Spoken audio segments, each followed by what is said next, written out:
to Jamaicans in the diaspora. Wherever you go, you shine. You make us proud. Despite our challenges at home, you never give up on us. Our sincere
Let's go, studio.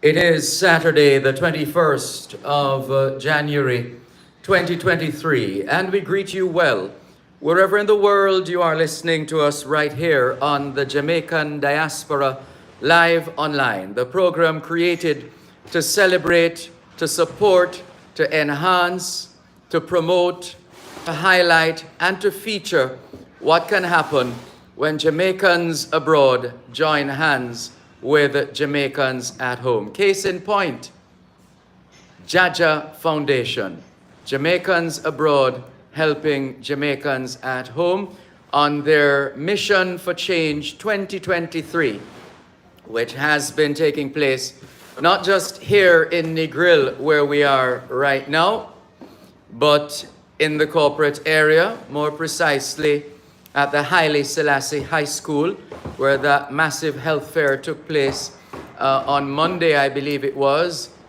plus the training that comes along with the kind of work that Dr. Trevor Dixon, founder of the Jaja Foundation, and his army of volunteers continue to do in service to Jamaicans. And so today we welcome you to Ayurveda Resort here in Negril, Westmoreland, Jamaica. Wherever in the world you are listening to us, we thank you very much for tuning in.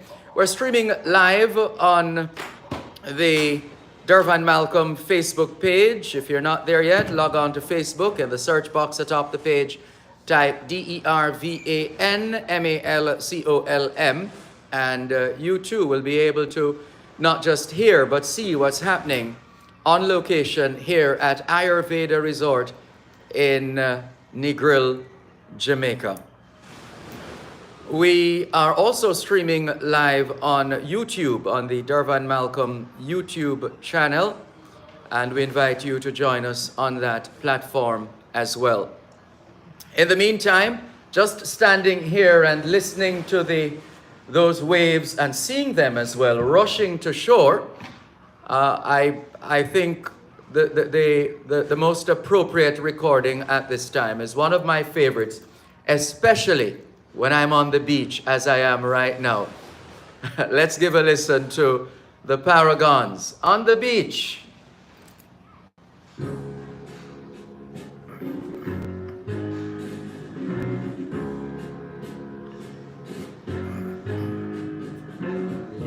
Go have some fun on the beach where there is a party.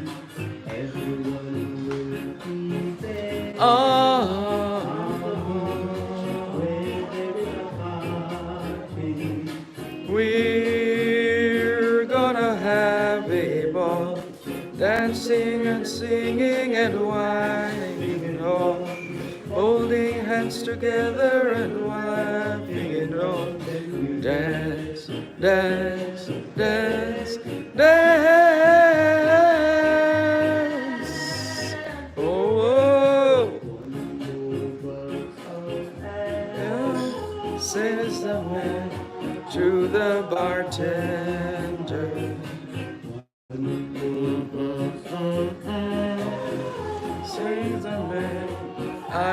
surrender.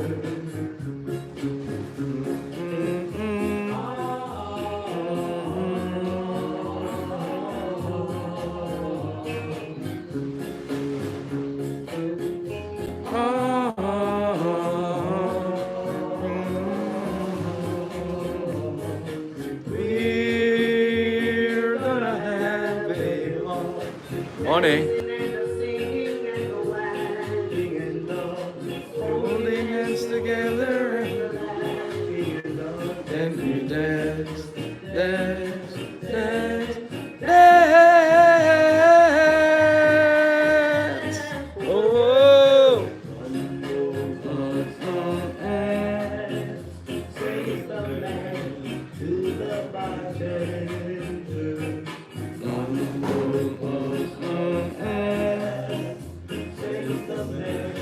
I won't surrender.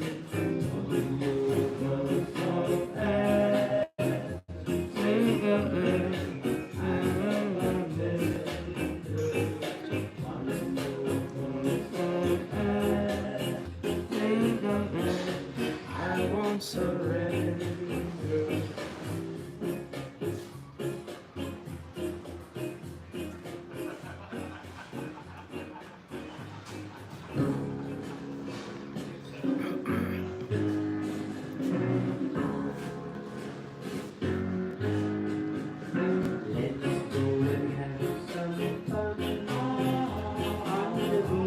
Come back.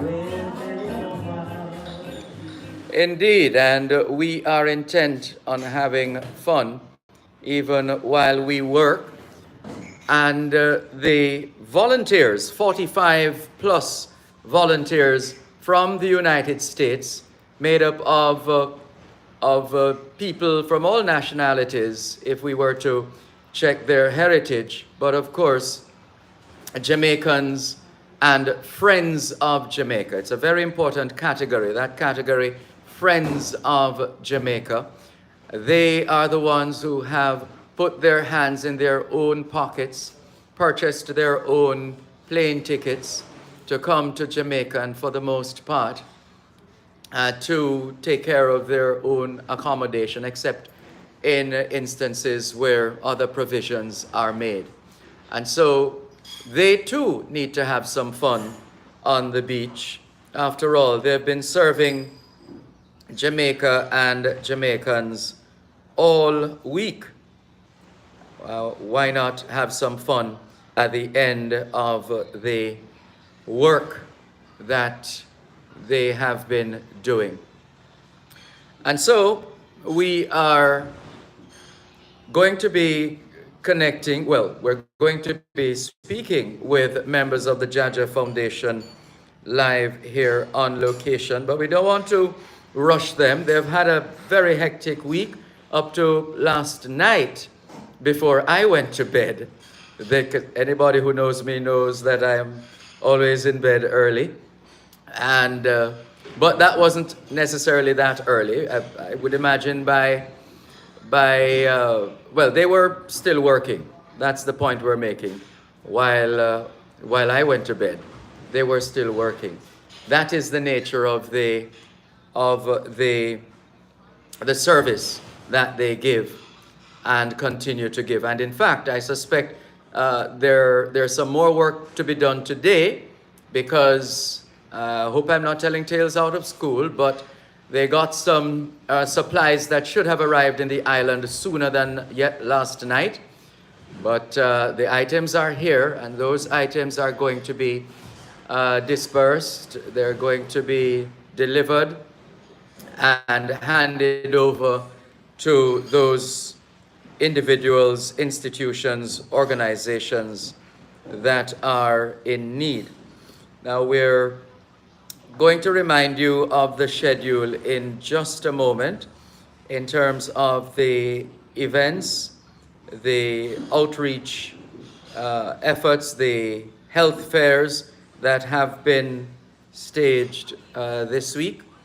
We want to just to demonstrate to you the extent to which the Jaja Foundation has gone in impacting Jamaicans here at home. Hello to Rudy Page, who is already up and watching. He's in London.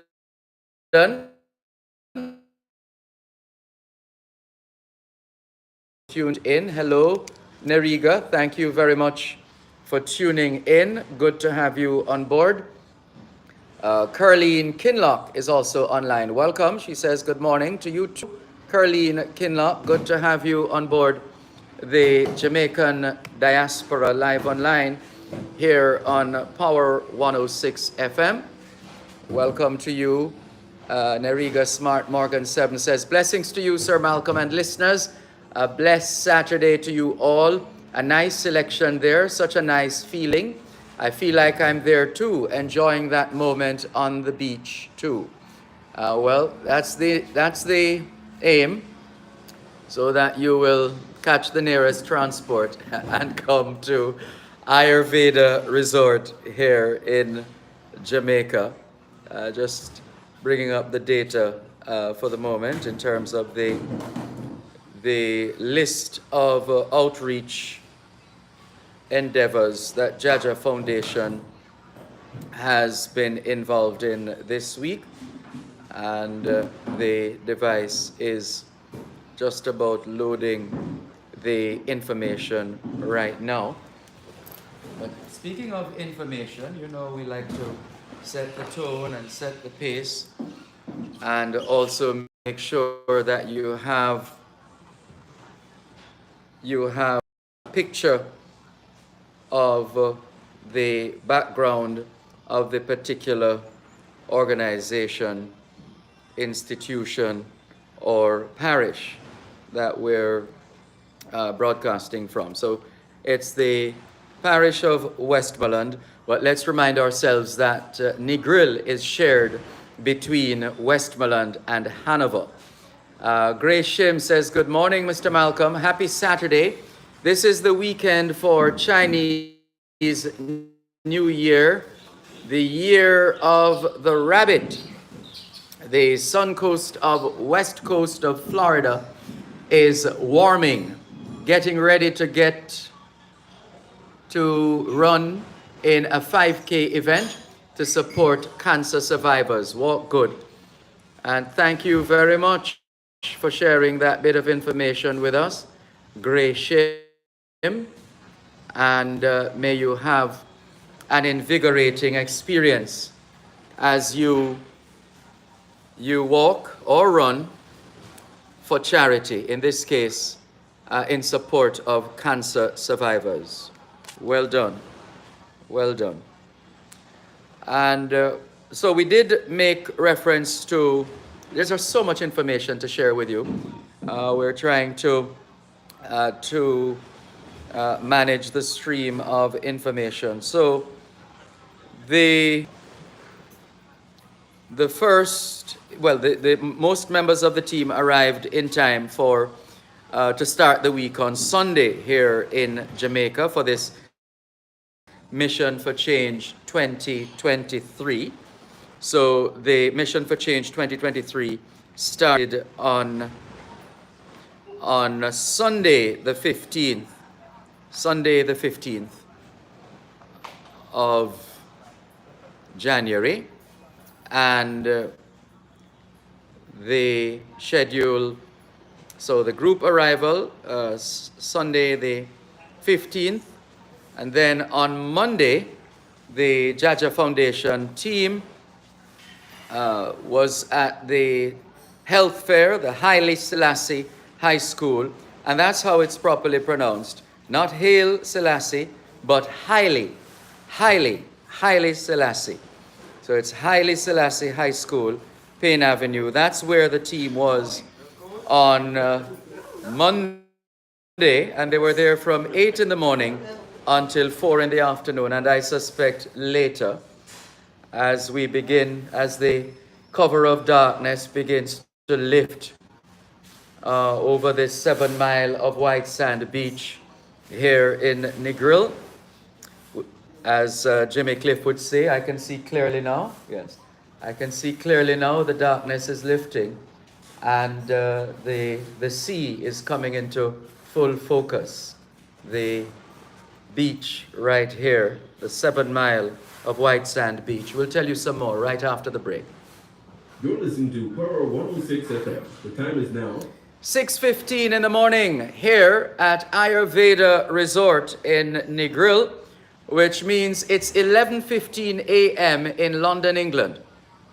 Home and Things is starting the new year with discounts for you. It's the New Year nuclear sale. Choose from a variety of styles on all your favorite tiles. Windows and doors, bathroom fixtures, faucets, vanities, home decor, plus so much more. Even special discounts on new arrivals. There's no better way to start New Year than shopping at Home and Things. On your road and Castle Spring Road. It's the New Year nuclear sale at Home and Things. So much in store with discounts galore. Shop at Home and Things today. The College of Agriculture, Science and Education Alumni Association presents their annual Founders Weekend celebrations. Be there for all 3 days of excitement and fun from January 27 to 29 at the College of Agriculture, Science and Education, Pasley Gardens, Portland. Activities include football, cricket, domino, after-party mixer, and much more. Food and drinks on sale. College of Agriculture, Science and Education, celebrating our legacy, creating visions of excellence. The Trusted Corporate Services Providers Act 2017 and the Trusted Corporate Services Providers Regulations 2022 require that individuals and corporate entities be licensed by the Financial Services Commission. Individuals and entities that were providing a corporate or trust service before April 25, 2022 must therefore submit an application to the FSC for their appropriate license on or before April 24, 2023. Relevant stakeholders are encouraged to apply now. Application forms may be obtained from the FSC website at www.fscjamaica.org. Dr. Jackie Campbell is on call this and every Wednesday evening at 8 with Powering Your Health. Powering Your Health is Power 106 FM's flagship program dedicated to health and wellness. Your one-stop place to power a healthy lifestyle. How can we help you to power your health? You can reach the show anytime by calling 876-922-41125 or by sending a text or WhatsApp message to 876-279-8598. Brought to you by Benson Pharmacy and Wellington Dental. That's Powering Your Health. Powerful health and wellness discussion and interaction. This and every Wednesday at 8 p.m. only on Power 106 FM. Morning.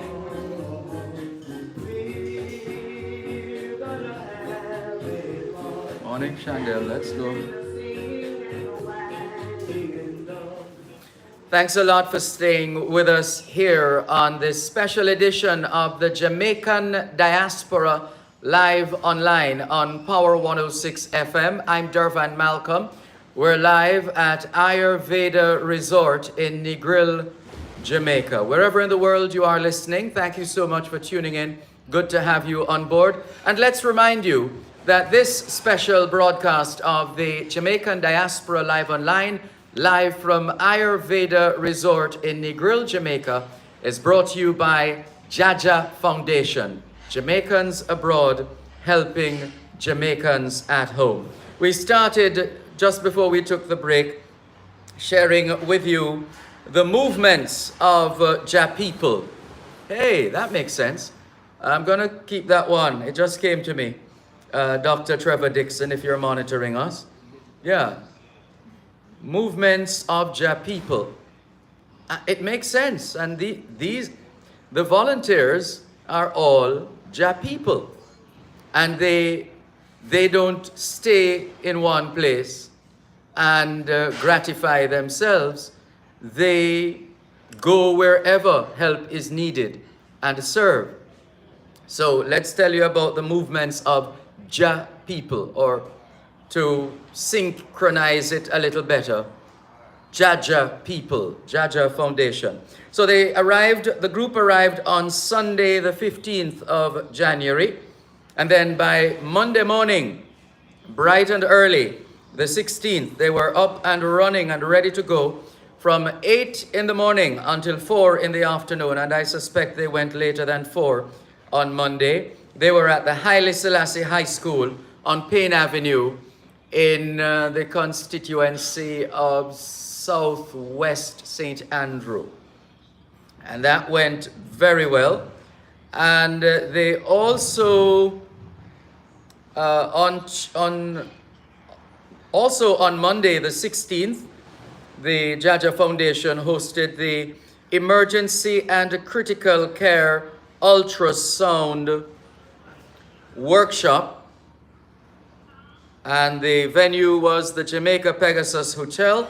And we gather that the Jaja Foundation team of volunteers was warmly greeted and taken care of. So that was on Monday. Also on Monday, it didn't end there, because then there was the hands-on workshop in obstetrics training. That also happened on Monday the 16th. So three events happening simultaneously between 8 in the morning and 5 in the afternoon. The health fair at Haile Selassie High School, the emergency and critical care ultrasound workshop, and the obstetrics training and hands-on workshop. Those two events at the Pegasus, and the one before, as we said, at Haile Selassie High School. And then on Tuesday, the health fair moved to the Iris Gelly Primary School on Avondale Avenue in Kingston 5. That's essentially Trenchtown. And that was from 8 to 3. And on that same day, Tuesday the 17th, there was the Emergency and Critical Care Ultrasound Workshop at the Jamaica Pegasus Hotel. And then the volunteers, 45 plus, they made the journey, they made the trek, the group transfer from the corporate area to Westmoreland, and more precisely, the Negril area here in Westmoreland. And then so that was Tuesday. My goodness, quite a lot happened on Tuesday as well. 1, 2, is it 3 events as well, was it? No, 2. Right. And then on Wednesday, another health fair. This time, the venue was the dental suite, that dental suite at the Negril Health Center that was established by Jaja Foundation, was in full use on Wednesday, the 18th of January.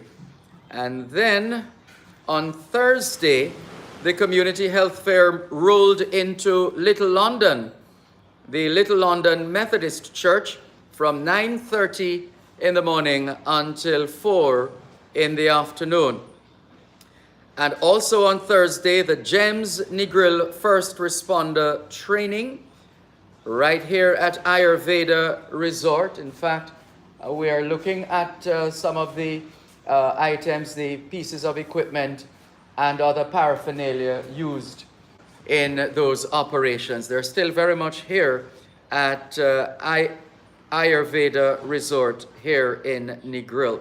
So GEMS there stands for Jamaica Emergency Medical Service, Negril. GEMS Negril. So the first responder training took place on Thursday here at Ayurveda Resort. And then yesterday we were happy, delighted, and overjoyed to have been on location, witnessing right before our very eyes, not surprisingly, but as we have come to expect, the team, the army of volunteers, 45 plus, at work in service to Jamaicans. And that went very well at the Negril Community Center. And there was also the GEMS Negril First Responder Training at Ayurveda again on Friday, yesterday. So it's been a busy week. And so today is the day to relax, well, I suspect they'll still be working because, as I said, I'm sure I saw, obviously a shipment of items came in yesterday, close to yesterday evening, and they're going to have to, well, they were working last night, sorting them out and organizing them and so on. So no doubt there are some, as we said earlier on, these supplies are going to be distributed or handed over or otherwise shared with the relevant institutions, organizations that are in need and will be benefiting from the work of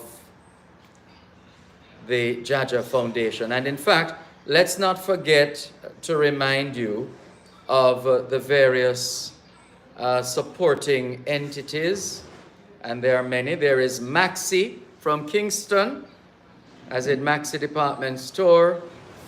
There's Comprehensive Eye Care, and there's Jacobi Medical Center in the Bronx in New York. Let's go through the list. We don't want to forget anybody. Also, the Negril Chamber of Commerce, and they do a lot of work here in the capital of casual. That's how Negril is known, the capital of casual. And so that's, I like their theme though, their mantra, the Negril Chamber of Commerce, a community in action. Well done, Negril Chamber of Commerce. The AFJ, the American Friends of Jamaica, they don't like, these are diplomats, so they don't like when we load them up, but we have to say it. These are former US ambassadors to Jamaica. Now imagine, you served as ambassador to Jamaica, and then your tenure is up, your tour of duty ends, and you are still serving Jamaica. Think about that. Well, that's the core of the American Friends of Jamaica, former US ambassadors to Jamaica. That's the core of that organization. And they don't play small. They do it big. Whatever they're doing, it's big. And the impact is quite palpable. You feel it. You know that. You see it. You can touch it. So that's the AFJ. Thanks as well to the Jamaica Pegasus Hotel and Site Media, Digital Angels, you'll hear more. Power 106 FM on board as usual. The Kingston Public Hospital, can we remind you, KPH is as old as the United States of America. Kingston Public Hospital officially opened in December 1776. Just a few months off from the United States, which became independent on the 4th of July in 1776. But that's the category that the Kingston Public Hospital is in with the heavyweights in terms of the longevity. So KPH, and they're still going. The University Hospital of the West Indies, long-time supporters as well. Not least of all, the Ministry of Health and Wellness. They don't have a choice. They better support, or else. So there you go. After the break, we're going to be speaking with a gentleman who can be quite ubiquitous. And that's a word that means he's everywhere, or he's seemingly everywhere. If I'm in New York, he's there. Or I should put it the other way. If he's in New York, I'm there. If he's in Jamaica, I am here. We'll talk with Garvin Gray after the break. You're listening to Pearl 106 FM. The time is now. I live in New Jersey. 6:30 in the morning here at Ayurveda Resort in Negril, which means it's we're on the same time now. It's the same time in Paterson, New Jersey. You're listening to Pearl 106. At Supply HAS is the But they do. They supply I live in New Jersey. meetings and Yes, tours. that's They why guarantee I called out New outcomes Jersey just now. and quality combined. We'll get an Branded by opportunity to you big as up the New home Jersey. and two We'll go dogs back for the on. most effective industrial solutions. Yeah, so I think Experience since I'm the media strategist and I cover He's awake. I think since I'm the media strategist and I cover HAS would like to 90% of the customers for over developments 30 here. years. Okay. Just ask me about like The the College highlights, of the big highlights, Agriculture, the big, Science the and big. Education. Absolutely, absolutely. Sure. I know you will. Friday, January 27th, Sunday, January 29th. After the feast, celebrating your legacy, creating visions of excellence. From the celebration of Saturday, January 28th. You're a real Jamaican, you know. You're right in front of the man chatting it. As we bring you luck service with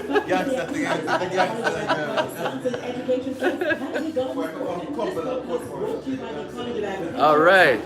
I'm from Portland here and then I moved to Portmore after that. Portland, that's my mother's parish. Yeah, I come from Buffalo. Live, Okay. 10:30 a.m. to 1 p.m. on Saturday, January 28th here on Power 106 FM. Okay, I like that. I know you claim Brooklyn, boy. You know, you claim Brooklyn. Ah. Let's go, studio. Thanks a lot. Thanks a lot for staying with us here on the Jamaican Diaspora live online on Power 106 FM. I'm Dervan Malcolm, and let me adjust the camera here because this man is much taller than I am.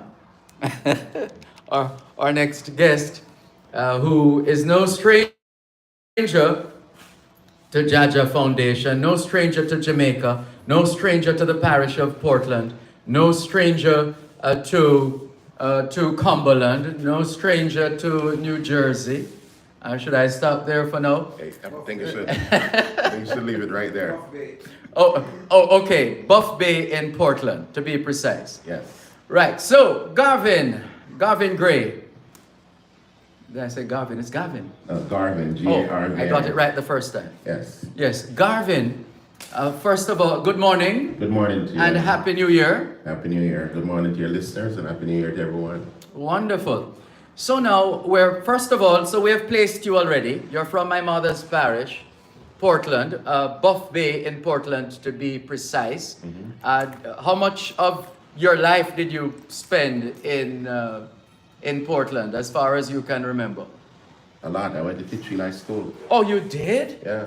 Oh, that's huge. So after high school, then I left Portland. Went to Cumberland, Portmore. Okay, so from Portland to Cumberland. Right. From Titchfield to where? The World of Work? No, Titchfield to Excelsior Community College. Okay. And then to work and UA part-time. And then fly out. Okay, Afi fly out, After says the fly- song. Yes. I see. Uh-huh. And did you have a clear plan as to where in the US you'd be going and what you'd be doing in terms of a vocation? Yeah, I worked in insurance claims here in Jamaica. And I wanted to continue in that. I actually worked with AIG, the AIG local office in Jamaica when I was here. Okay. So I wanted to continue in insurance claims. So when I got to New York, New Jersey, I continued in that area.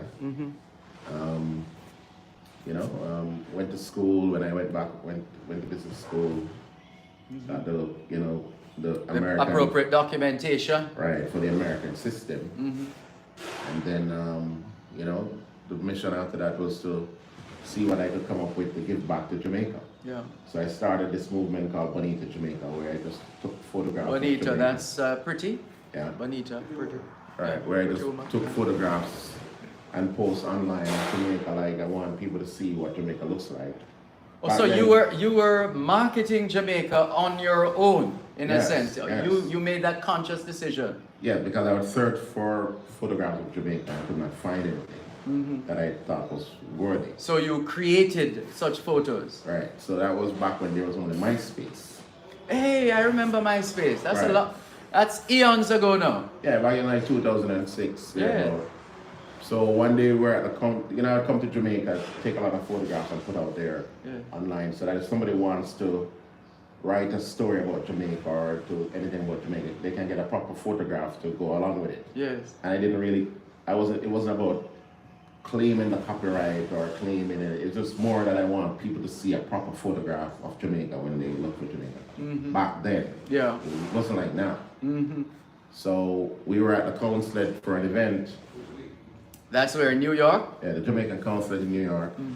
I attended an event there and I met Dr. Trevor Dixon there. Okay. And he told me what was that initial encounter like? Was he approachable? he was a very nice gentleman from the start, but what happened was that they called a group of us together. The consulate called a meeting of a group of us who are doing things to benefit Jamaica. Yes. And while I was at the meeting, you introduce yourself and say what you're doing. Yes, and you did. Right. So I said I run a little movement, a little thing called Bonita Jamaica, and I hear a man say a little thing, a big thing that. Okay. And that was Dr. Trevor Dixon. So when the whole thing was done, he came to me and he said to me, it's a big thing for him because he had 2 boys at the time, and they had not gone to Jamaica that much yet. And so he would take them to Bonita Jamaica, to the website. And he would show them like what an ackee tree looks like and what the river looks like and the breadfruit, and like he would use it as a tool to orientate his children about what Jamaica is about, Yeah. And so, he told me that he goes to Jamaica with this ultrasound mission at the time. What was it then, so? The ultrasound mission. Oh, the ultrasound mission. Right. Okay. Right, ultrasound education mission that he was doing with Kingston Public Hospital. Right. And he asked me, since I already had the competencies in photography and videography, if I'd like to, come along with him and that sort of thing and document what was going on. Okay. And how much, what was the cost would be, And I told him, well, look, we don't work for money, we work for bigger thing than money. And, we want to make sure our country have the right thing and the right standing. So that's an easy decision. Yeah. The only charge is that it shouldn't cost me anything. You understand? Which it costs me things all the time. But long story short, that's when the partnership was forged between 2006, you said. Right. 2007, 2008, that's when I met up with him. Okay. But then the partnership was forged at that time regarding me coming to Jamaica to cover what he would. But back then it was smaller. Okay. It was a small contingent, and it wasn't. How small was it, Dr. Dixon, back then?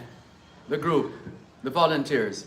Well, it started as 1, and then it grew into... Oh, 1 as in you, and then Right. And then... you gave birth to And then... others. 3 nurses from New York. 3 nurses from New York? New York Cathedral in New York. Okay. Okay.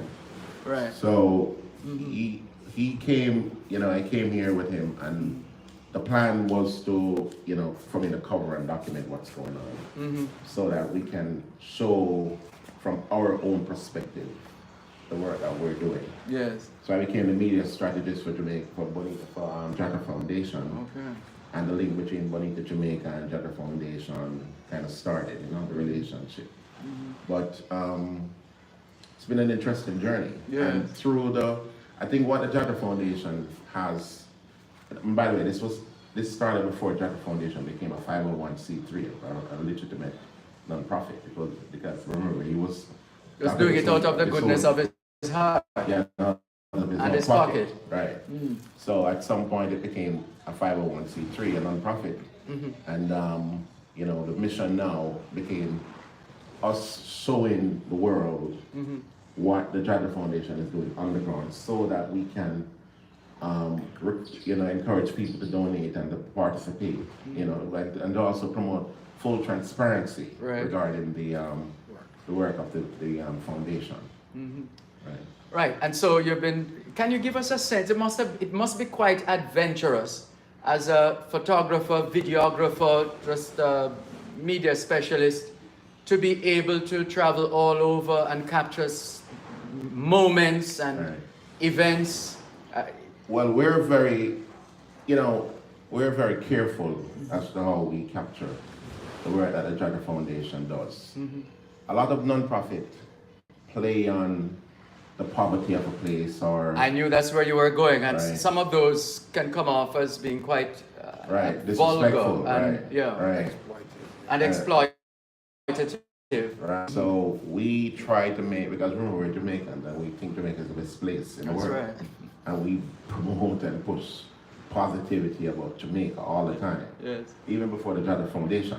But now that we're coming here to help our brothers and sisters here and to give back, the posture is to say, well, you know, we want to make sure we depict Jamaica in a positive light. So when we're capturing, you know, a lot of the other nonprofits will show you a little child, you know, with flies flying around. Yes, and yeah, not, and all sort of negativity. Yeah, the salacious stuff. Right. We try to capture, sure we have people who are in need, but we try to capture people in a respectful and a dignified way.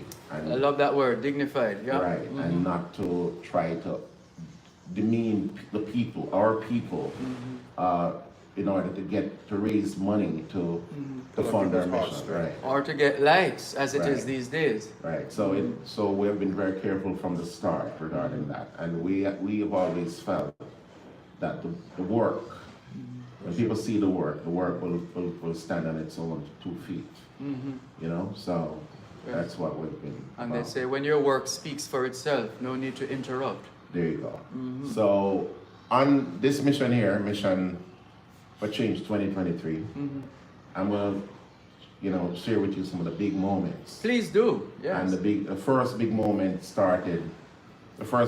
came the very first day we touched down. I mean, the Sunday when the whole thing started. Dr. Christopher Tufton came by, health minister, health Yes. and wellness minister, came by for a meet and greet of the team, you know, and that was really nice because he spoke with the team and.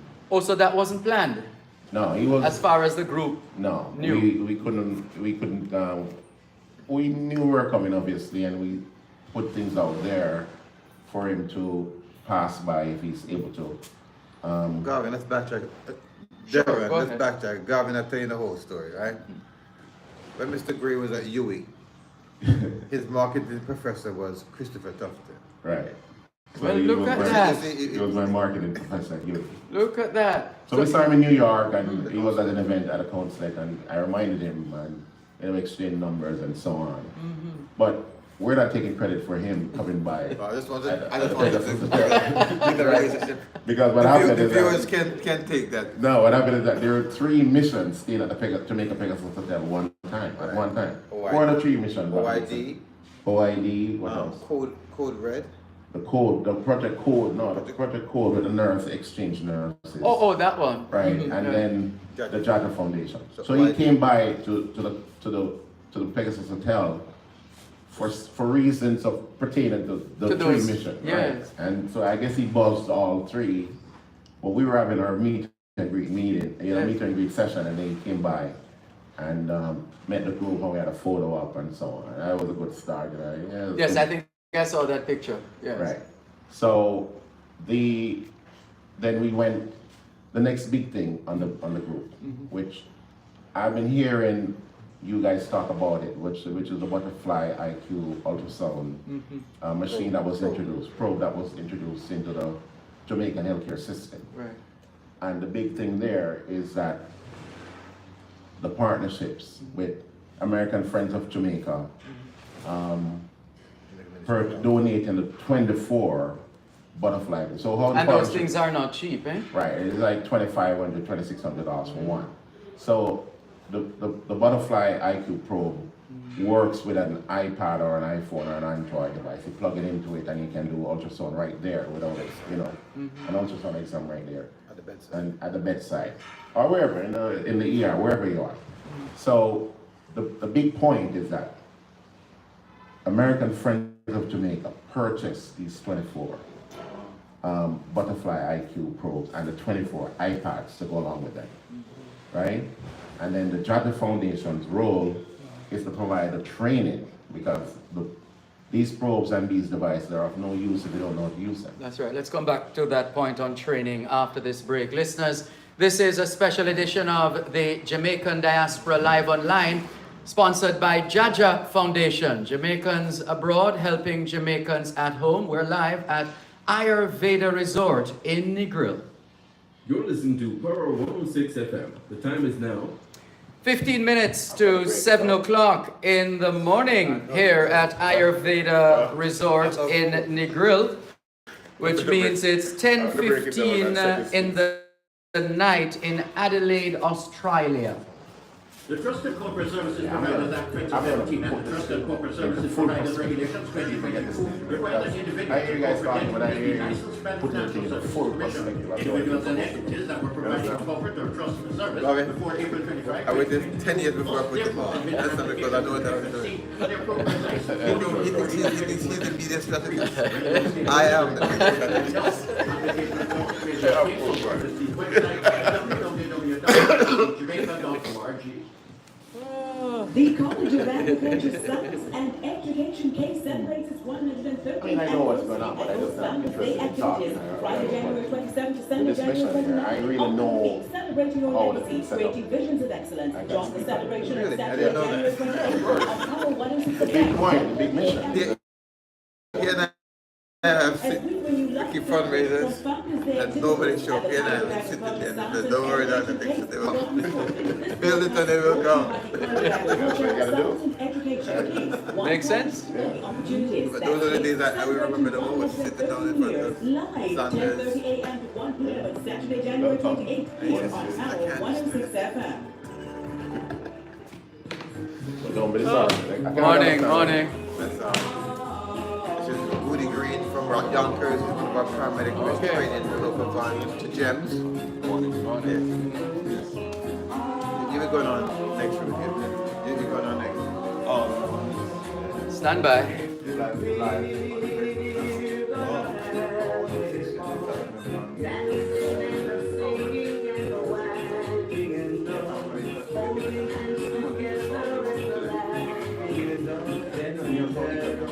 Dance, dance, dance. Oh, let's go, studio. Thanks a lot for staying with us on this special edition of the Jamaican Diaspora live online on Power 106 FM. The sea is looking rather calm. The waves are still rushing to shore. And movements have started. People are moving. People are walking, exercising on the beach. Just a couple right now that we're seeing. And where are we? You perhaps are asking if you just joined us. We are at Ayurveda Resort in Negril. I'm Dervan Malcolm, if you're new to the Jamaican Diaspora Live Online. And we have been featuring the Jaja Foundation. In fact, this broadcast is brought to you by Jaja Foundation, Jamaicans abroad helping Jamaicans at home. And we've been sharing the story of Mr. Garvin Gray, originally from Buff Bay in Portland, went to Titchfield. That's no easy feat. I mean, he went to Titchfield High School. I mean, What primary school did you go to? Buff Bay Primary. Buff Bay Primary. So from Buff Bay Primary to Titchfield High School. And let me see if I can remember what he said. And then from Titchfield, UWI, right? And the Rutgers Business. Excelsior. Right, Excelsior. yeah, Right. yeah. Exed. There's a Mountain View Road. Yes, Excelsior Community College and then UWI. Right, and then Rutgers Business School. Rutgers. Yeah. Okay. He did MBA in Strategy and Global Business. Excellent. Right. Excellent. Morning to Karen Shields and of course Delta Wright. In fact, that's a popular name though, you know. I think there's some fixture in the room, the hotel room that says Delta. Yeah. well, she's a fixture in the other family. Okay, right. So where were we now? So you were Right. talking about The ultrasound probes. right. Right, the butterfly tube. Purchased by Right. AFJ. Right, by the American Friends of Jamaica. They purchased 24 probes. Mm-hmm. And we're trying to work together with the probes. And then Jaja Foundation's role, their role is now partnership between Jaja Foundation and Jacobi Medical Center in Bronx, in the New Bronx. York, right? So their role is to train, provide ongoing training at the Pegasus Hotel. Yes. And the practical part of the training. And you know, they were pregnant. We had what we call where the devices, you know, being used and demonstrated the use of the practical thing. So in a 2-day session there. Yeah, so you saw the application Right. right before your eyes. Right. And you're seeing more, aren't you, in a manner of speaking, in terms of the Jaja Foundation. Is it Star Trek, with that line, to boldly go where no one has gone before? Definitely.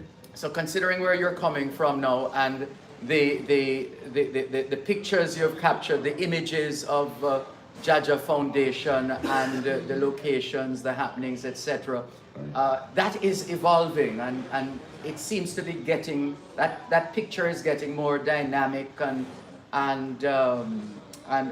also quite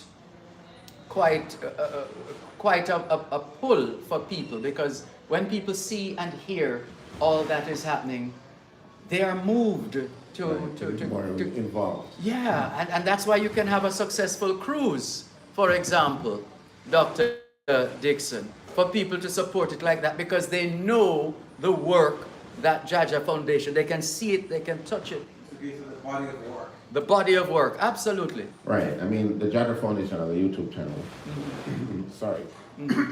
Sorry about that. Yeah. The Jaja Foundation. It's the has age a- for that, by the way. I don't know if someone has done some research on that, but COVID-19 has left us all with a little cough here, Right. a little thing in the throat here, like there's always a little. Yeah, I don't know if any studies have been done on that, but it's been like that for the last 3 or 4 years. Right. Three years or so.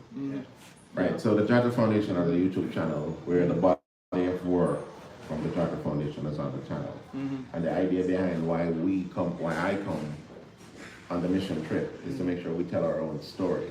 We can't trust other people That's right. to tell our stories for us. So my job is to document what really happened and to put it together.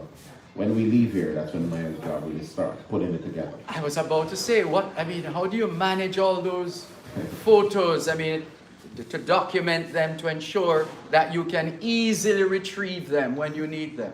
Well, we try to shoot and dump on a day-to-day basis and file things properly. And the photo is the least. We shoot in 4K, videos in 4K. Oh, So wow. we have everything that we shoot is tons of gigabytes. And you've been doing 4K since when? Since forever. Ever since 4K came out, we've been shooting 4K for Jaja because we wanted to make sure The highest quality. Jaja has the highest quality and can show the thing real, you know, good. When they put it on your smart TV or you go through one of your devices, Yes. you It can would be see compatible. the work. Right. Right. Right.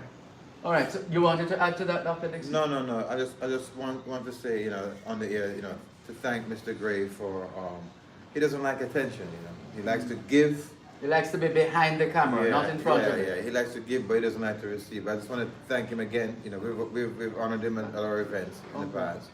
But I think it was too early because since that event he's done so much more that you want to re-honor people. But We just keep honoring him so you don't have to pay him, right? I'm kidding. So and he does a lot. I mean, if anyone see anything that's posted about Jaja Foundation on Facebook or Instagram page or Twitter, he's the one that posted. I try to stay away because he's very meticulous. The wording has to be correct.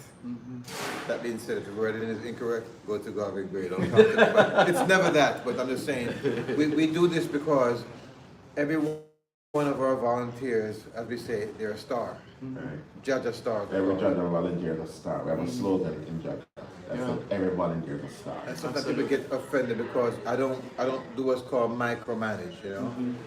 Mr. Gray does his thing, Mr. Shields, Karen Shields does his thing, Delta does his thing. That's how it's supposed The to be. dentists do their thing, and people come to me like, Dr. Dixon, blah, blah, blah, blah. I says, go and speak to the person, you work it out. That's I'm right. not getting involved. You understand? And I love to have that that level of professionalism with the Judge Foundation. So people ask you, how do you do this? It's because the team understand what the goal is, and we just work together and try to get things done. Yeah. Speaking of the team and the goal, I did notice some items last night coming in. That's more work to be done, and you were supposed to be finished from last night. Well, the work is never done. When the mission for change comes about, it's just the end result of almost a year of hard work, planning, of course, the fundraising, because, as Mr. Siaga and Erwin Clay would say, it takes Cash to care. It takes cash to care. Yeah. So, people want to know, we do your fundraisers, a lot of questions. When is the ambulance coming? A lot of questions because they want to know how the money is being spent. That's right. And we try to provide as much transparency as possible. Some of that fundraising dollars go towards buying the equipment. And not only that, sometimes people donate things to us. And, Jamaicans, they want to give you something. And if the quality is of such that we think it's suitable for the people of Jamaica, we will hold on to it. And we try to ship in bulk. So we got some shipment of things that were Pampers and stuff like that people donated, and we will bring it to the proper infirmary. So Judge Foundation, we don't just do these big projects that people hear about. We also bring things to the small things. We bring things to the infirmary. We always have a close relationship with the Kingston Public Hospital, and through the Kingston Public Hospital, Dr. Wong can get things that are more appropriate for some of the type B or C hospitals, like Ambu-Back to help patients breathe when they can't breathe. So we do a lot of work that we don't have time to really highlight, but it's important. We get a lot of support and sponsors from everyday people who just want to give back to Jamaica. So we want to thank all those people who gather their donations and give it to us. And if we can bring it, we try. But if we say no, it's because it takes cash to care and it takes cash to ship things to Jamaica. So that being said, thank you. Yeah. Right. So then, Gavin, for you, are there particular moments that you have captured or covered that have stayed with you to this day? Yes, one of the unique health fairs at Jada Foundation that's been going on with Jada Foundation that didn't happen this year is the Healing in the Dance Hall. Oh, yeah. Where Jada Foundation goes. Tell us about it. Go ahead, please. Right. Whenever we come on the mission trip on that Monday night, we go to this dance hall event called Uptown Mondays, and we actually have a health fair in the dance hall. Very well received. People have perceptions about, like, the thing about Jada Foundation, there's a foundation about all Jamaicans. Jamaica is made up of people from country, people from ghetto, people from uptown, and people from middle class, right? But we're all Jamaicans. We understand each other, and we should be looking out for each other. So we go into the dance hall, and we have a health fair in the dance hall, and we see our brothers and sisters in the dance hall, just like you and me. They have the same needs, everything, and that's been a hit. And the big thing is always to hear the feedback, because I speak with people, I interview people, and ask them, how has this health fair impacted you? How do you feel that we came to see you in your community? Whether it's down in Arnett Gardens, at Iris Kelly, or at Haile Selassie in Painland, right? These are places that Jamaicans, a regular Jamaican are going on to Painland, a regular Jamaican are going on to Jungle, where Arnett Gardens, where Iris Kelly School is. People hear about Jungle, and it's not a nice thing when you hear the name Jungle, right? So I hear about Painland, when you hear the name Painland, it's not a place, but real people live in these places, real nice, beautiful people. And it's just circumstances have them in these places. But when you get the feedback from the people about how it is that we come to see them, that we come to their place and, come to provide these services where they are, it really, it touches your heart. And, sometimes, yesterday a man came for services down at the Negro Del Central, right? Don't move. Tell us that story. We'll ask you to finish that story after the break. Listeners, we're speaking with Garvin Gray. He's the media specialist with Jaja Foundation, Jamaicans Abroad, helping Jamaicans at home. And he has been sharing his story, his experience, and we are going to hear more when we come back from this break. You're listening to Pearl 106 Media FM. strategy. Media strategies. It's 4 o'clock in the morning in Las Vegas, Nevada, which means it's 7 o'clock here at Ayurveda in Negril. The College of Agriculture, Science and Education Alumni Association. Yeah, I'm the quiet, I'm the underground media strategist for the Judge Be there for Foundation. all 3 days of excitement and Put it fun out here, from that January one. 27th. Quiet network. At the College of Agriculture, Science and Education, Patsy Garden Sports Activities. So we'll wrap with you when we come from this break and then speak with the gentleman. And much more. Food, drinks on stage, college, health, agriculture. Oh, sure. Sure, so we'll pause and then. Okay.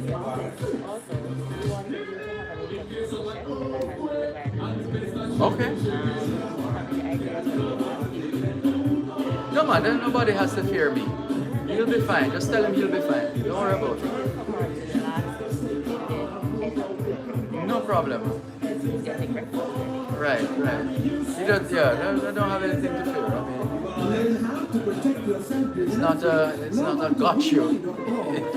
There's no scandal here. So, yeah, man. Yes, man.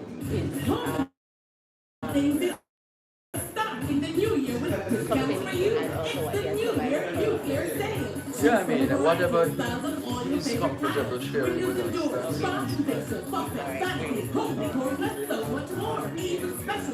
Well, they're making an adjustment. They're asking you to pause for a moment before we bring in Mr. Singh because he has to catch the bus. And well, I see that too. So you just, by that time, hopefully he'll be back. Okay. Yes, I'll just tell you about the story that, what I see. Tomorrow, yeah. Right. I mean, yesterday.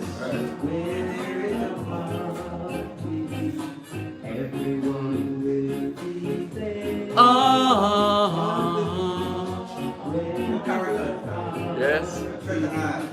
We're gonna have a ball. We don't need to do any more interviews. We can just sing. Oh. That's right. Let's go studio. Oh. Thank you so much for staying with us on this special edition of the Jamaican Diaspora live online on Power 106 FM. I'm Dervan Malcolm. This very special edition of the Jamaican Diaspora live online is brought to you by Jaja Foundation, Jamaicans Abroad Helping Jamaicans at Home. And just before we took the break, our guest at the moment wanted to share a particular happening, something that he witnessed that has stayed with him. And that's Garvin Gray, who is a media strategist with Jaja Foundation. And we're going to keep you in suspense for a bit because a member of the team, another member who we have to speak with, has to catch the bus. And so we're going to speak with him now. Good morning, how are you? Good morning, how are you? Wonderful. I'm Dervan Malcolm, and you are? I'm Gagandeep Singh. Kandeep? Gagandeep. Gagandeep. Yeah. Gagandeep. Gagandeep Singh. Yes. Nice to meet you. Nice to meet you. Wonderful. So let's talk about your entry into the Jaja Foundation fold. How did you make the connection? How did it start? Sure, so I actually trained at the hospital Dr. Dixon works in the Bronx, in Jacoby. And I'm an ultrasound fellow there. Mm-hmm. Sorry about that. And Dr. Dixon invited me on this trip, and it's an amazing opportunity to work with people, and I really appreciate it. Why didn't you tell him no? Thank you, Dr. Dixon. Okay, that thank you means it's been well worth it. What has your experience been like? It's been great. From the moment we got here, everyone really wants to learn and provide for their own people, and it's just everyone's welcoming with open arms. The food's been really good. Of course. It's been a great experience. Yes. And you've been working from Monday? We got in on Sunday. Sunday? Yeah. Okay. So you hit the ground running. Yeah. Yeah. That's this year. And take us through your journey during the week, in terms of your experiences at the different points. Sure. So we came to Kingston, Mm-hmm. and we worked with multiple hospitals there to roll out this butterfly project. So we brought handheld ultrasounds, and resident physicians and attending physicians were there to get this training. Honestly, they knew a lot more than we could have expected from the minute we got there. And then after that, we made it over here to Negro, and we've been working with health fairs around here. That's been great. It's my first time doing a health fair, and eye-opening, and it was just great meeting people. People are just super welcoming and appreciative, and it just like felt like we were doing something real. And is this your first time to Jamaica? It is, yeah. Look at that. Hopefully not Not your last. No. You'll be back. Next year, right? All right, wonderful. We know you have to catch the bus, but we wanted to just get in a word with you before you're off. So thank you very much. Thank you for having me. All the best. It's been a pleasure. Take care. So don't ask me to remember the first name now, but the second name, Singh. Singh. All right. But well done. So listeners, we're giving you an idea of the this full spectrum. We're giving you the full spectrum. Different individuals from different places who have been serving and playing their part. And so you're going to tell us the story now of one of the many stories, but the one that sticks out for you that happened yesterday, was it? Right, yesterday at the Negro Negro Community Center. Right, at the health fair there. So one of the nurses saw a patient who, the majority of the patients have a lot of teeth issues, a lot of pain, and a lot of them need extraction. The man reported that he extracts his own, he has been extracting his own teeth, right? And that he uses a hammer or he uses a hammer to extract his teeth. Or he asks his friend to use a pliers. No, you can't be serious. You're joking. Right. He uses a hammer? Right. And whenever he's in such intense pain that he uses a hammer to, knock his teeth out. And he wasn't laughing when he was telling you this? Serious guy. So I'm just saying that, you hear some stories, some real touching stories, and when you see some of the patients, they ask them what they're there for. The majority of them are always talking about having this pain, this pain with a tooth, really pain in them and just want it to be extracted. So, I'm happy to see that we're able to provide them with because in the end when they're leaving, and they really say thank you and they really mean it because they leave being very relieved to have gotten rid of the problem that they came there with. Yeah. That's quite something. For me personally, what is still in my mind is that health fair that was done right here in Westmoreland. I can't remember which district or where in Westmoreland, but there was a health center there. A health center in Westmoreland. Might be one of those because it was really rural. Right. It's like when we were coming, instead of turning left, you would go straight. And I think there had a cane field or somewhere. Yeah, that's a grain gel. Yeah.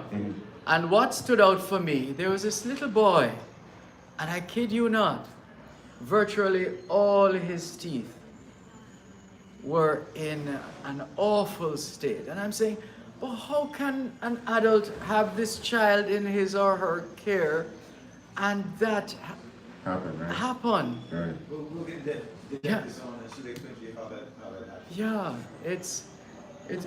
I'd never seen anything before then. I'd never seen anything like that before. And that image permanently etched in my mind. Right. So yeah, we see these stories, but the big thing is that when you speak of the people are so grateful that they, we come to see them. I tell you more. Yesterday at the Negro Community Center, I was doing a mic check, and this lady was ready to talk. She was positioning herself before even asking me anything. Right. She started talking because she said she wanted to say thanks, and I said, hold on, let's get it on radio. Let's. Right. Yeah, because she felt she was telling me she had to spend, was it $12,000 to do some oral health work, and she said not because, well, yes, she could have afforded it at the time, but the people, the majority of the people, or a significant number of the people can't afford that, and so she herself was happy that she was able to get whatever oral health work needed to be done. Right. Yeah. So we see these, you know, the gratitude. We see the gratitude, and one of the things that we emphasize at Jata Foundation is the respect. Make sure the care that is being given is done in a respectful way, the same way you have to do it at your hospital in the States, whichever state you're from, you know, and the courtesy. It's so nice to capture the Jata Foundation team being so courteous to the Jamaican people, Right. whenever they're, you know, taking care of them, and that's something that I get to see through my lens when I'm capturing the team, you know. Yeah. Right. And so, as you said, your work begins when you When I get home, get home. I have to download all the files, go through, and then start posting, and you know, posting on the YouTube channel. But I want to say that Jata Foundation has a website, www.jatafoundation.org. There's a Facebook page, Jata Foundation. There's a Twitter handle, J-A-H-J @foundation, Ja J Foundation. Right, that's a Twitter handle. Right. And there's an Instagram, Jata Foundation. People should, I'm encouraging everyone to go and, you know, visit them and see the work that the Jata Foundation is doing. Absolutely. Right. Well, congratulations to you. Well done. And as I've been doing, and I like to do, if I would be so bold as to speak on behalf of the government and people of Jamaica, on behalf of the government and people of Jamaica, we salute you, we congratulate you, and we thank you for your service to Jamaica. Thank you very much. It's been a pleasure. Take care. So that's Garvin Gray, GG. He's a media strategist with the Jaja Foundation, Jamaicans Abroad, helping Jamaicans at home. And now we're going to feature another of our volunteers, and he's going to remind me of his name, because that's something I have to do when I do interviews. I try my best to remember the names even after. So, you have to, when you meet someone, I'm told, I think I read this in a book on the brain, when you meet someone for the first time and they tell you their name, just repeat the name. Repeat the name. And you'll remember that moment, and the name will come back to you. All right, so this is a test now, not quite. Good morning, I'm Dervan Malcolm, and you are? All right, good morning. My name is Rudy Green. Rudy Green. Good to talk with you, Rudy Green. And let's start at the beginning. How did you get involved with Jaja Foundation? All right, well, it's simple. I work in New York City as a first responder paramedic. So I work in the ambulance as a healthcare practitioner. I have to actually take patients to the hospital, and I ended up working at the hospital where I met Dr. Dixon. Hold on, say that again. Say that again. And that was Jacoby. So I work in the ambulance as a healthcare practitioner, as an EMT paramedic. And during when I had to drop patients off at the hospital, that's how I ended up meeting Dr. Dixon. Look at that. So, primarily my patients are from Westchester County in New York, Yonkers, Mount Vernon, Pelham, New Rochelle, and Jacoby is the closest trauma hospital to us. So whenever we have those traumas, motor vehicle accidents, gunshot wounds, stabbings, anything of trauma nature, as well as just medical emergencies, diabetes, hypertension, strokes, and so forth, we take the patients to Jacoby as well as other hospitals in and around the area. So that's how I ended up meeting Dr. Dixon. He introduced himself in the ER and asked me where I was from. I expressed to him where I was from, and then we had a conversation, and he told me that he had this amazing foundation here. I went online and looked it up. I saw what I liked, and I got back in touch with him, and I wanted to be a volunteer. So he's really good at recruiting, by the way. So. Yeah, you can't say no to Dr. Dixon. Hold it there. Let's take a break and come back with Rudy Green in just a moment. Healthy habits start with washing your hands several times per day with soap. Come on, you can hold on to it. Soap and water are not available. Use Benjamin's hand sanitizer and rubbing alcohol. The time by Benjamin's is 9:15 in the morning in a place called Nuuk, N-U-U-K, which means it is 7:15 a.m. here at Ayurveda in Negril. Dr. Jackie Campbell is on call this and every Wednesday evening at 8 with Powering Your Health. Powering Your Health is Power 106 FM's flagship program dedicated you are to Jamaican. health and wellness. Your Yeah. one-stop place to power a healthy lifestyle. Okay. How can we help you to power your health? You can reach the show anytime by calling 876-922-411225 or by sending a text or WhatsApp message to 876-279-8598. Brought to you by Benson Pharmacy and Wellington Dental. That's Powering Your Health. Powerful health and wellness discussion and interaction. This and every Wednesday at 8 p.m. That's what I'm thinking. Yes. This broadcast of the Jamaican Diaspora Live Online from the Jaja Foundation Health Fair is brought to you by the Jaja Foundation. Okay, all right. Stand by. Let's go, studio. Thanks a lot for staying with us on this special edition of the Jamaican Diaspora Live Online on Power 106 FM, brought to you by Jaja Foundation, Jamaicans abroad helping Jamaicans at home.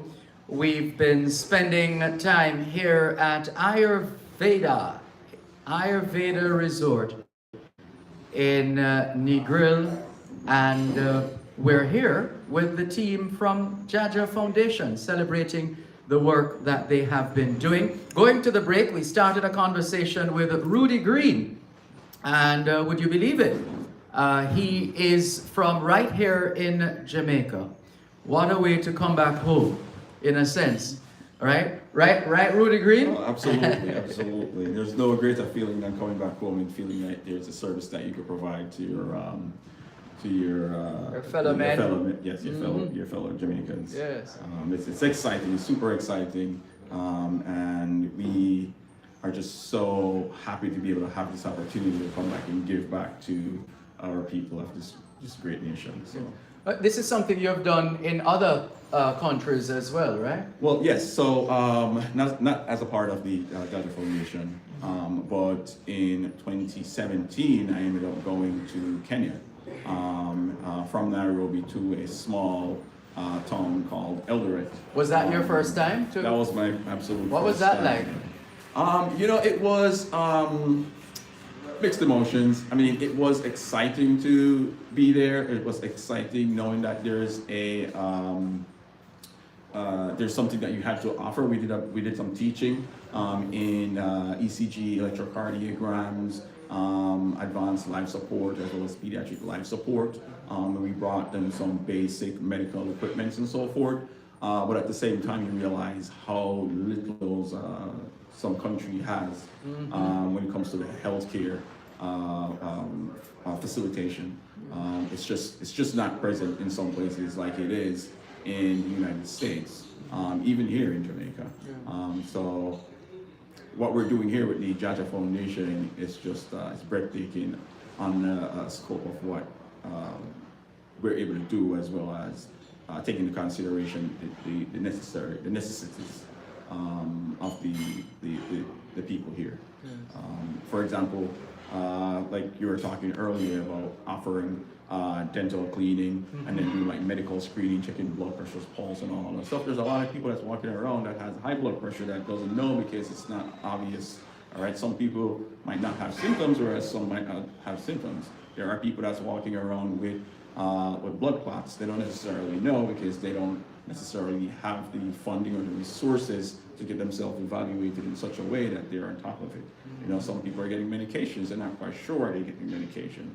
So I think our duty here is to educate and inform, yes, and provide the necessary clinical treatments and services to the local here in the South. Yeah. So you were born in Mandeville. Yes. And where did you go to school? So born and raised in Mandeville, went to Mandeville Mandeville College, and then I went to Homewood Technical. Okay. And from Homewood. Did you represent Homewood in track and field? I did track, but I was never good.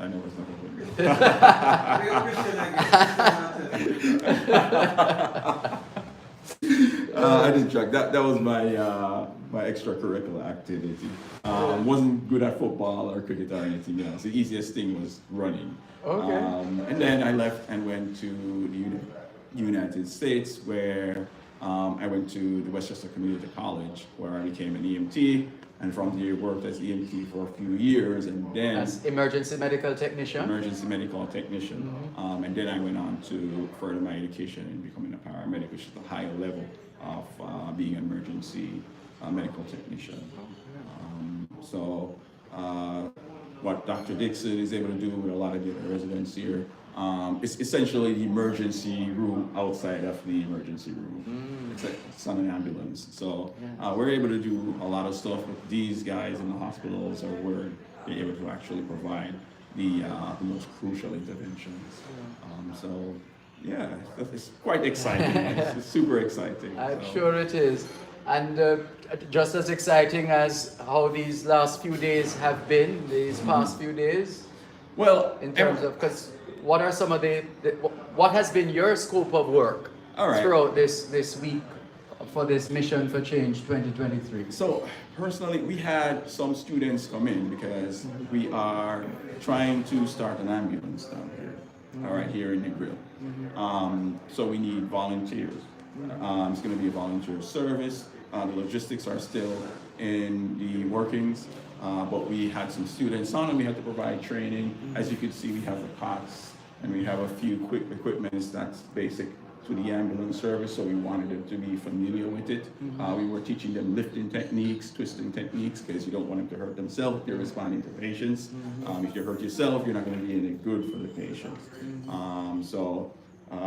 They were really excited, they were really engaged, and it just got us even more excited to want to provide this kind of opportunity for others here in terms of like providing healthcare as well as providing opportunities for other locals. So having locals helping locals. Right. So it's really exciting. We're all optimistic about this. Under the guidance of Dr. Dixon, just a generous person, and he is the person to guide you in any direction that you want to go.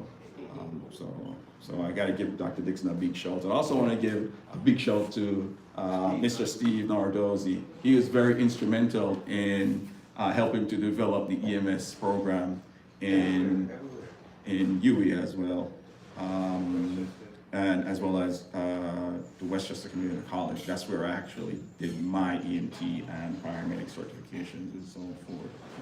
And he's back here giving. He's always come back. He's always given. And he's always loved to train. That's just his passion. And that's where we got our passion from. Sounds like you're drawing a lot of inspiration from Mr. Nardozzi. Yeah. The man loves his Blue Mountain coffee, so you have to ensure that this person he starts it in the morning.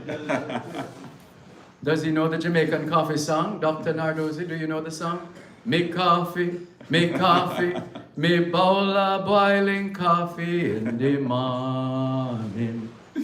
I cares for nothing else. The only thing for me is me bowl of boiling coffee in the morning.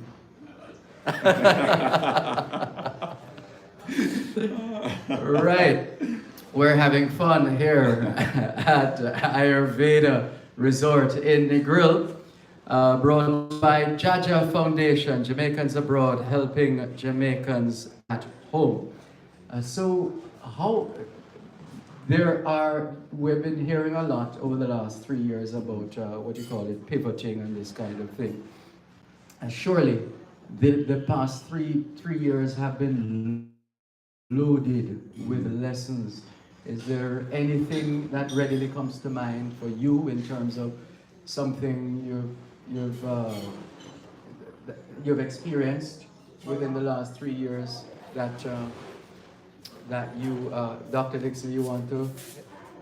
Remember the pandemic, the first place the pandemic hit in the United States was in New Rochelle, where that was his catchment area. So I'm curious to know what his experience was, because that was the first place that was hit. Remember New Rochelle? Yes. That's his catchment area where he covers. So I'm just curious to know what was that like there. Okay. Well, I mean, it was terrifying because it was the unknown. We hadn't, at the time, there hadn't been a lot of information that came out on some of the true symptoms, as well as there was no real treatment plan that came out, specifically for us that worked in the field. I mean, if the hospitals and the healthcare system was so challenged that they didn't necessarily have a treatment plan, then just imagine what first responders went through.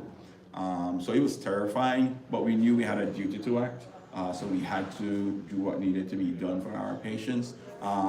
We all took the necessary precautions that needed to be taken, donning our mask, our N95, our gown, and all that stuff, and that's what kept us safe. But throughout the entire time, even though it was a challenge to us, we still went to work.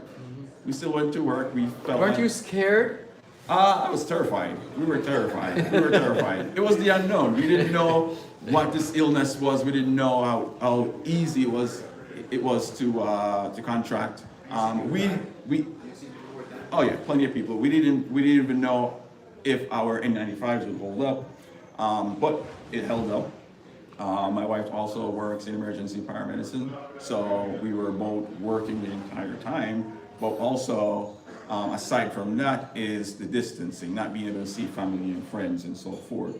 Luckily, Zoom came up, and there are other mediums that came up that we were able to communicate with them, but it still didn't feel the same as being in each other's presence. But it was really challenging, but no one ever thought, listen, this is it. This is where I'm going to end my career or so forth. I think we knew we had a duty to act, and we were very brave and bold in going into these scenes and just doing what needed to be done. So we took care of our patients, got them to the hospital, so they had the intensive medical arrangements that needed for them to survive or do well. How did you maintain your sanity and all of that? Well, my wife and I took up puzzling. We did, I bought her a ukulele, and then we started playing ukulele. She bought me a guitar, we started playing guitar. We started doing things to offset the strain and stresses of what was going on at the time, and going home and not decompressing. So we found ways of decompressing. We like the outdoors, so we go on road trips, we go on hikes and so forth. We always went on walks, worked out a lot, tried to keep ourselves very busy and very active, so we didn't have to necessarily sit and think about it. And even if we were talking about it, we didn't necessarily feel stressed or strained, because we knew we had to remain sane so we could go to work the next day. But it was overwhelming. We got to see firsthand how it overwhelmed the healthcare system.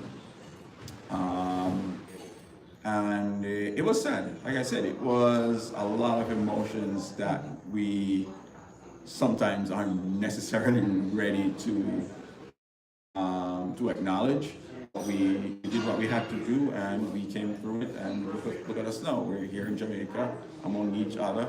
There are obviously still precautions that we're taking, because as you know, sometimes there's some seasons, specifically in the winter season, where the numbers might go up, the flu might go up, the amount of people contracting the flu, the amount of people contracting the virus might go up, especially after having like Thanksgiving and Christmas and all of that stuff. So we're still cautious, but I think we're in a way better place than we were 3 years ago leading up to the last year. Oh yes. Well, we thank you very much for sharing with us here on the Jamaican Diaspora Live Online, Rudy Green. And you're most welcome. Thank you very much for having me. It's been a pleasure, and on behalf of the government and people of Jamaica, thank you and the volunteers for the work, your fellow volunteers, and the work that you've been doing all week this week. Well done. Thank you so much. Thank you.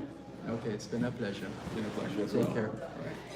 This is the Jamaican Diaspora Live Online on Power 106 FM. It's a special edition. There's more after the break. You're listening to Power 106 FM. The time is now. You're welcome. 7:30 in the morning here at Ayurveda in Negril, which means it is 4:30 a.m. in Vancouver, British Columbia, Canada. The College of Agriculture, Science and Technology How are you? Alumni Association presents their annual Founders Weekend Oh, celebration. yeah. Oh yes, a pleasure. It was a pleasure. From January 27 to 29 at the College of I interviewed you yesterday. First time I came in. Okay, that was some years ago. So you're gonna have to remind me of your name. Joan Rose Green. Yeah, that's not, the name doesn't sound straight. Yeah. No, I'm just trying to remember. Joan Rose Green. Yeah, I have to try to. School I went to. Yeah. That's me, that's me. Yeah. Once she can start doing this work, make a quick move to a safe place. Don't go to the room, we are in the exit. We'll go back after this commercial break. Avoid that because you might get in a hook or gun and you're stuck in that box without you. Drop, cover, So we're on the Message from the line. Office of Disaster Yeah, Preparedness and live on Emergency Power Management. 106, live on the Dervan Malcolm Facebook page and YouTube channel. Don't worry about it, you're fine. I know you ladies, once I say camera or whatever, like, you ladies start. Well, you're fine. This is Negril. I'm doing things extra. You don't need to.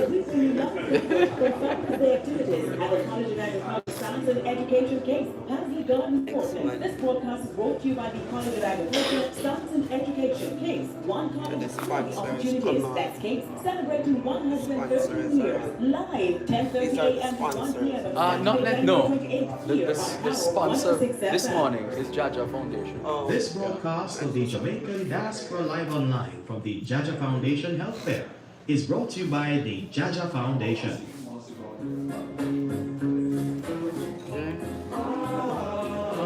See, the song does that to everybody.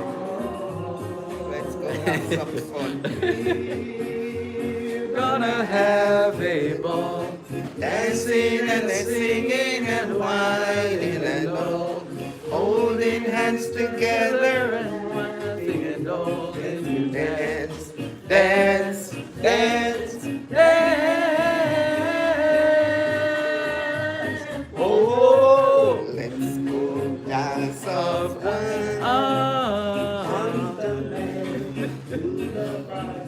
Let's go, studio. I think we're having too much fun here on today's edition of the Jamaican Diaspora Live Online. Blame it on the music, the Paragons, on the beach, as we continue with more on the Jamaican Diaspora Live Online here on Power 106 FM, live from Ayurveda Resort in Negril, Westmoreland, at the end of 23, hosted by Jaja Foundation, Jamaicans Abroad, helping Jamaicans at home. And it's time for us to speak with our next guest. And let's see now, this is Joan. Rose Green. Joan Rose Green. Joan Rose Green. Good morning to you. How are you? I am good in this neighborhood. She's rhyming too. So tell us now, you were reminding me that the first time you did this, was it the first time you I did? joined the mission. I When you was joined the interviewed mission. here. You remember what year that was? That's 5 years ago. 5 years ago. So what year are we in again? 18, 28. 20, so that was 2018 or 2017? 17, yeah. Yeah, 2017. Right, and so it's been 5 years or six. This is 23, yeah. 6 years now. So 6 years later, what is your reflection, whether from a personal level or from a group level, of Jaja Foundation and this annual mission for change? Okay, so I've seen over the past 6 years, excluding COVID, we have achieved a lot. When we just started out, when I joined the mission, I thought we were doing a great job. Now coming on this mission, I've seen where we have gotten more organized, we have expanded, we've had more You're doing more. involvement, yeah, especially in the area of the dental care. I find that the people here are very appreciative of the dental care that we provide. And so this year we expanded that by including more dentists.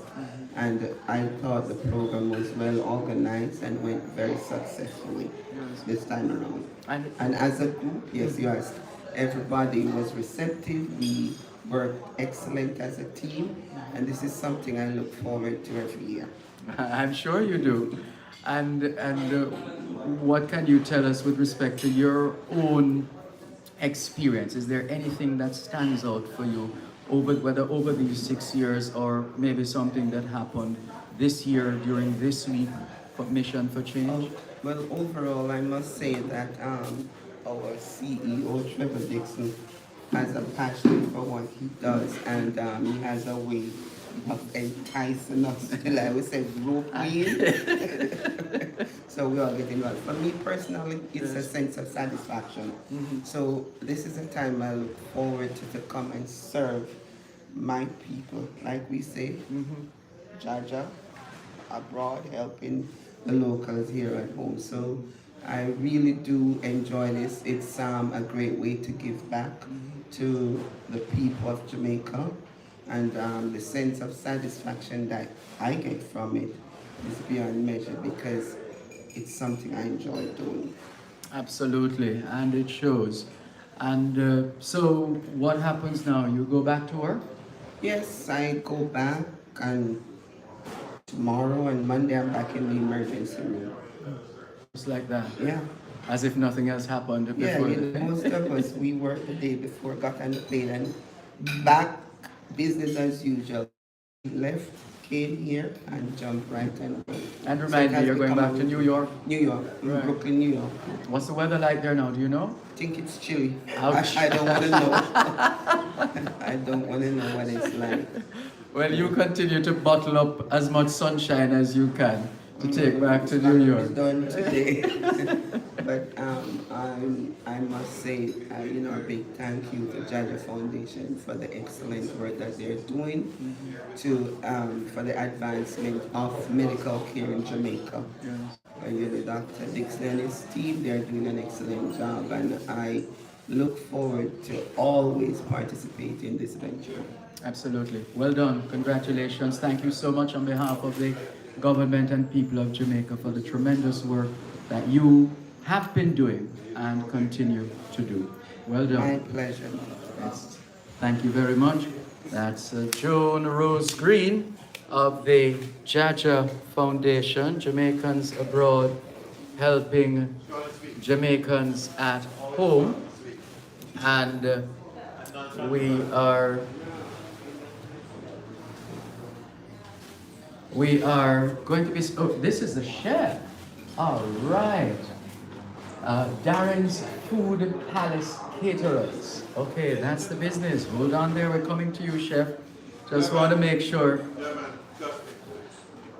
Yeah, I can see that. I can see that you're enjoying it. I can see that you're enjoying it. It has to be this. Different. Just move it and put it here. Please. In a way that it doesn't spread. That's it. And put it on this one. Thanks. Thank you very much for staying with us here on the Jamaican Diaspora Live Online on Power 106 FM, still streaming live on the Gleaners website, go-jamaica.com. We are with the Jaja Foundation. They are the sponsors of this broadcast, coming to you live from Ayurveda Resort in Negril, and it's an immaculate view we're taking in right now, just looking out to the sea, nice and calm, and the sun is out in all its brilliance as well. I have to show you. So we have Chef, you're Darren, right? Yes. Chef Darren. Yes. Okay, so this is Chef Darren from Darren's Food Palace Caterers. And we have been noticing that Dr. Trevor Dixon just, ever since he Can't was help it. served, I mean, he just can't help himself. And he's going to be going back for seconds. At this I just rate. want to say something before Mr. Darren takes over. If you're staying at an all-inclusive here in the grill, you don't know what you're missing right now. That's a huge endorsement, Dr. Dixon, for Chef Darren. Well, it's good to talk with you. Good morning. How are you? Good morning, good morning. Yes, it's my pleasure to be talking to you as well. And I feel very pleased to be a part of what is going on with the Jaja Foundation, because it's always good to give back. That's right. It's always good to give back. That's right. Well, let's talk about your sojourn in the kitchen. How did that come about? Were you one of those youngsters who would stand up and watch, whether it be mommy, granny, whoever, cooking and learning how to cook by looking? Well, it has always been a pleasure of mine when I used to watch like the television, and I used to see the chef with the skillet and it's on fire. I'm like really that got you excited. Yeah. I'm like, I have to try something like that one day, you know, because playing with fire is dangerous, you know. But it was fun at the same time for the chef, so that's what really inspired me to, you know, try and do some stuff. And then I started out there. And from there, then I went to Sandals, and from Sandals to International, and then I started my own business. Okay. Yeah. Now, what gave you the confidence that you could step forward and step away from these global brands, so to speak, to form your own brand? What really gave me the inspiration is I've been traveling a lot and work all over the world, so I've seen and tasted a lot of food, and I know that I am up there with the best of the best. So that's what really inspired me to launch on my own. You say all over the world. That suggests to me that you perhaps have been working on cruise ships as well? Not really cruise ship, but I've been in the States and all over the Caribbean. Okay, so you're like a traveling chef, eh? Yes. Uh-huh. And do you have a specialty, a dish that you don't think anybody else in the world can prepare the way you prepare it? Well, to be honest with you, I do an excellent job with pork in any form or style. Okay. Any form or style, I do an excellent job with it. All right, and you don't even need to say that. You can point to, I'm sure, anybody who has ever tasted it, right? Yes, everyone that tasted the food always love the food. Yeah. It always brings out. In Asia they would call it a yummy. A yummy. It's something inside. Yummy for the tummy. Yeah, you can't explain. You have to eat it to feel it. Aye. Yeah, it comes right out. I see. Yeah. Right. So now tell us how this works. Is it that you are invited into an organization or for an event to do catering? You are called and you make provisions to be there? Because I get the impression, as I said, you're traveling, not just local but overseas, a traveling chef. Yes, but for now we're locally based for now. Okay. Yeah, we're based in White House, but we work island-wide. Right, so whenever time persons call us, we cater to their need and their desire. Whether it's at their venue or they want us to choose a venue for them. Yeah. Yes. What kind of impact has COVID-19 had on your business? I would think, well, let me not answer the question for you. Just go ahead and tell us how COVID-19 impacted your business. COVID-19, it was a real struggle, but as entrepreneur, we have to diverse our skills. So what I started doing, because I cut down the number of persons people gathering in any. Yes. So what I did know was I went to like companies who have persons working for them and offer to do lunch packages for them at a special cost. And then you do the deliveries? Yes. Oh. Yes, that's how I managed to survive. So you pivoted? Yes, yes, most definitely. All right, so how much of that are you holding on to now, or are you going back to what you used to do? No, I'm currently going back to what it used to before. Okay. Yeah, but persons still do like special requests, like on the weekends they want like food for their groups or their companies and stuff like that. So I still deliver lunch for them on that special time. Okay. And what for you is that one thing that motivates you, that that keeps you going, that keeps you energized, that keeps you doing what you're doing? Always, self-confidence is a very powerful thing. It is. Yes, and I always believe in myself that on any day I can be the best of the best. Excellent. So that's what keeps me going and going and going. Well said. Yes. I don't think you could say anything else after that. Well said. Yes, sir. Thank you very much, Chef Darren. Thank you very much, man. My pleasure. Pleasure is all mine. Take care. Yes, sir. So that's Chef Darren speaking with us here at Ayurveda Resort in Negril. It's a special edition of the Jamaican Diaspora Live Online. There's more after the break. You're listening to Power 106 FM. The time is now 15 minutes. Make that 14. It's now 14, right? 14 minutes to 8 o'clock in the morning here at Ayurveda Resort in Negril, Jamaica, which means it's 14 minutes to 5 o'clock in Las Vegas, Nevada. We grew up as we're going to save our money on our mattress. Like a all-time something. That's Hold on why to I this, save that money in the bank. And come on, buy a big house, but also saving a building society. We have to be smart. We know we save money. So, what is a bank? Well, that's where GDIC comes in. Look at this. With the GDIC deposit insurance scheme, once you save your money in a commercial bank, merchant bank, or building society, your deposit is covered up to a maximum of $1.2 million per depositor per financial institution if the institution fails. All the information that you need is available at gdic.org, and you can follow their social media platform for more information.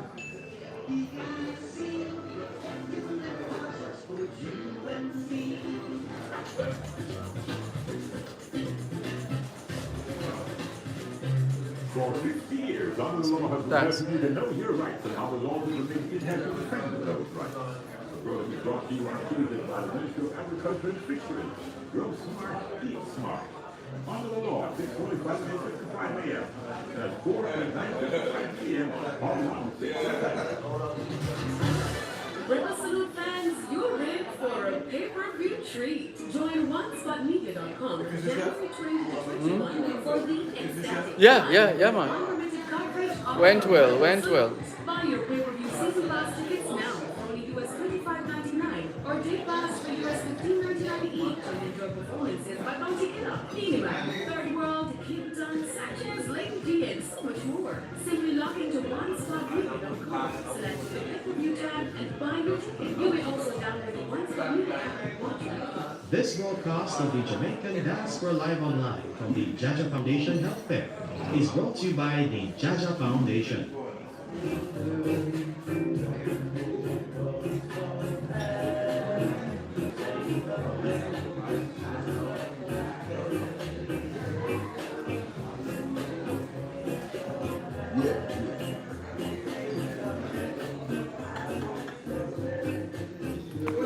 Who is this again? Where's Hall?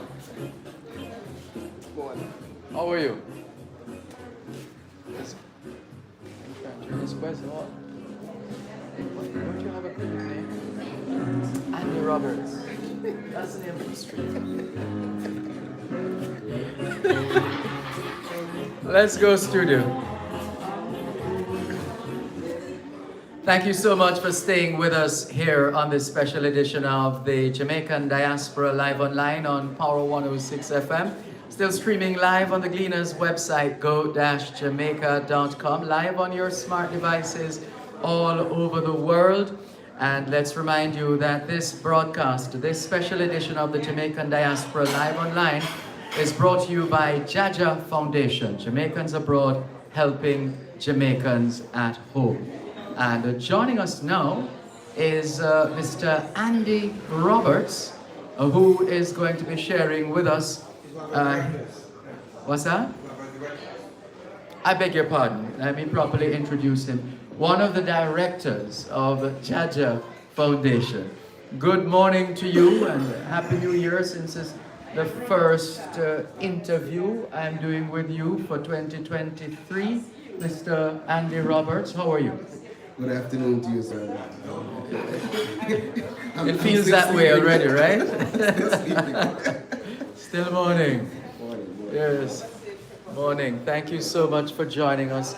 And can you, how many years has it been since you connected with this gentleman by the name of Trevor Dixon, who managed to convince you or to otherwise invite you to be a part of Jaja Foundation? Yes, we've been around 7 to 8 years now with connection with Jaja Foundation since I've been part of this organization. And what for you has been the most compelling component of the work of that the foundation has been doing over these years? Well, to see the look on the patient's face when we come and we render care to them, especially the kids. You know, they're always so happy to see us when we come to the communities, to the churches, to the schools. You know, even the elderly who come out to get their blood pressure check or diabetes check, they're happy every year to see us come out. Yeah. And for you, I mean, it's been about 7 years or so for you. How has the work evolved from what you have seen and been a part of with respect to Jaja Foundation? Because my impression is that you are more diverse than ever before, and taking on more work. Yes. So we started off, as I said, with a few members, a few volunteers. Ever since we've been growing each year, we're getting more and more people who want to volunteer and come on down here and work with us. Yes, Dr. Dixon, you wish to speak? Yeah, I just want to say, he said that we've expanded over the years, we've grown broader. And if it wasn't for people like Andy Roberts, who we know, I tell him what we have to get done, and he owns it. I don't have to, I support those people who, come on board and they just take things and they own it, and I don't have to ask any questions. I say, if there's any problems, go to Andy. If there's any problem, go to Delta Ride. If there's any problem, go to Karen Shield. Any problem, go to Dr. Jackie Mazine. These are the people who I just, I know I can rely on them, and they take care of any problem that comes up. And that's how we're able to grow. Otherwise, we wouldn't be able to grow. I'm only one human being, and I couldn't possibly handle the load that he, on his own, handles with his foundation. He's a field man. So anything that happens in the field, he does it. That allows me to be involved with the ultrasound. It allows me to be a lot involved with the EMS system, because I know I can rely on them 100%. I just want to tell you thank you so much for all you do without asking any questions. And his favorite line is 2 words: no problem. Okay. So he's really Jamaican, and his other word he likes to use is correct. So those are his 2 words: no problem and correct. Okay. Can you correct me if I'm wrong? Correct. The message is clear. So you are, it's fair to refer to you as Director of Field Services. Yes, field operations. What's that like? It seems you are one of those individuals who loves a challenge and is always ready for such a challenge. Yes, and then this brings me back to my JDF days, because I was in the military here and abroad as well in the U.S. Air Force, and leading and getting the troops together to do an operation is what I like to do. So it came easy for me to get these guys going each morning, get them up and ready for the task at hand. Right, so it's really about marshalling the troops. Yes. And mobilizing the team. Yes. Absolutely. And so with respect to that kind of a work now, is it that you first sit together as a team and you decide and strategize and plan, and then just say, let's go do this? Yes, so basically in the morning I put together a schedule based on the type of area that we're going into to do whatever work we're going to do. And I see what I have, whether it's going to be mental health, eye exams, dental, and medical.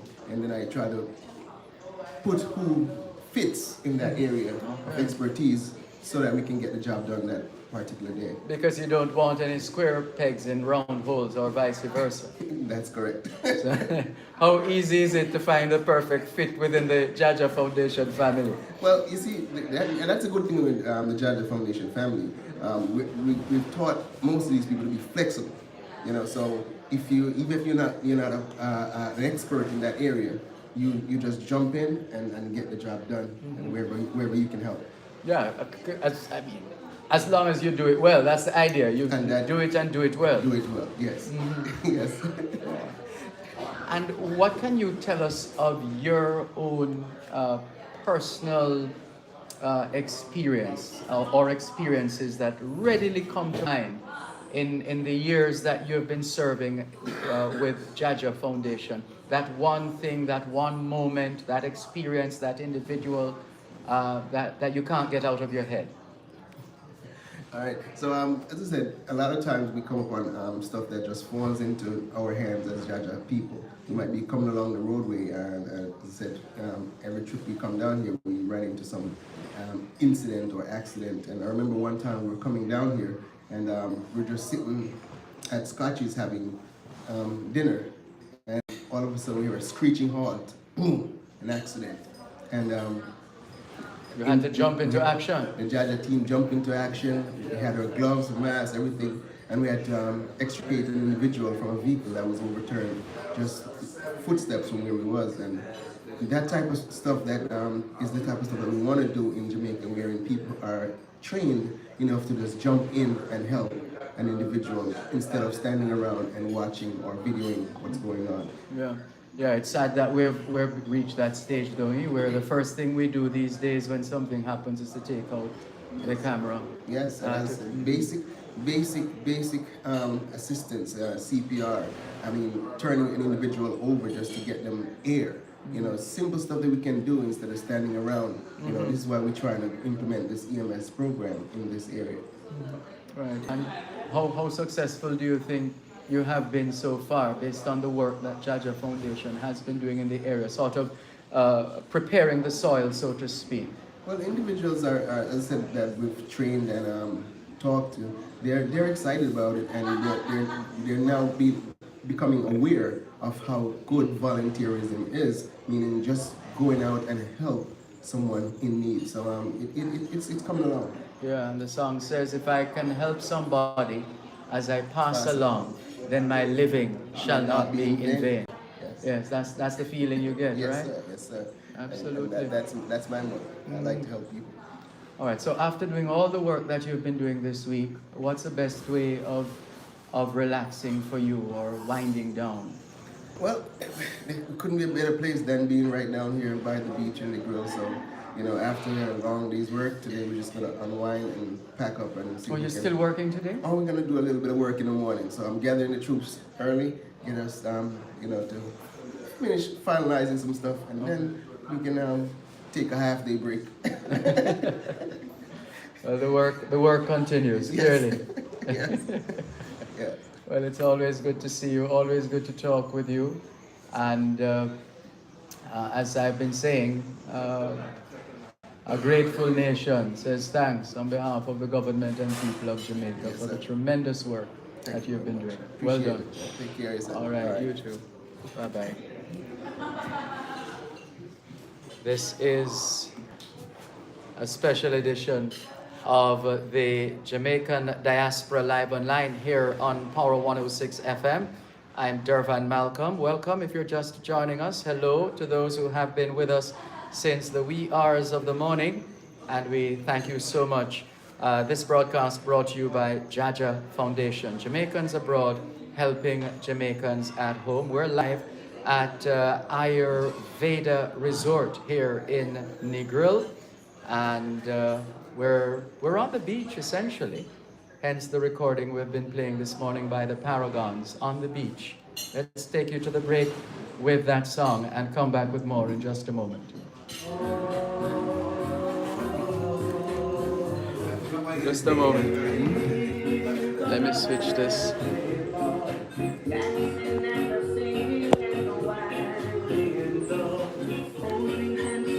Two phones, one charger.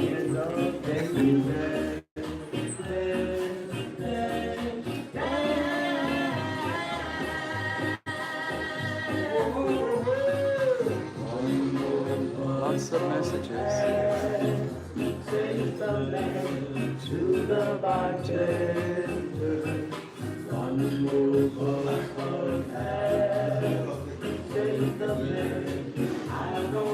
Yes, sir. Remind me of the name again. Glenn Mallard Hernandez, one of the doctors from Dr. Dixon's name. Give me the name again. Glenn Mallard Hernandez. Dr. Mallard. Mallard Hernandez. Yeah, one of the doctors that works with Dr. Dixon and Jacoby. That's how I found out about the foundation and kind of roped me in. Okay. All right. Stand by to tell us that story. Okay. I'm sure you'll have to remind me of the name, but it's all right. The time is now 8 o'clock in the morning here at Ayurveda Resort in Negril, which means it is 1 o'clock in the afternoon in London, England. This broadcast of the Jamaican Diaspora Live Online from the Jaja Foundation Health Fair is brought to you by the Jaja Foundation.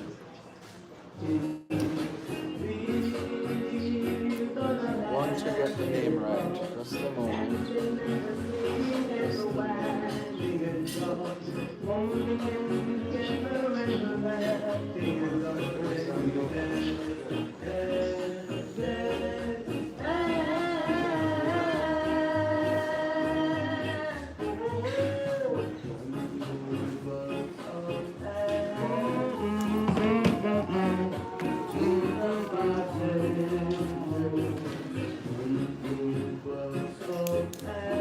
It's right in front of me.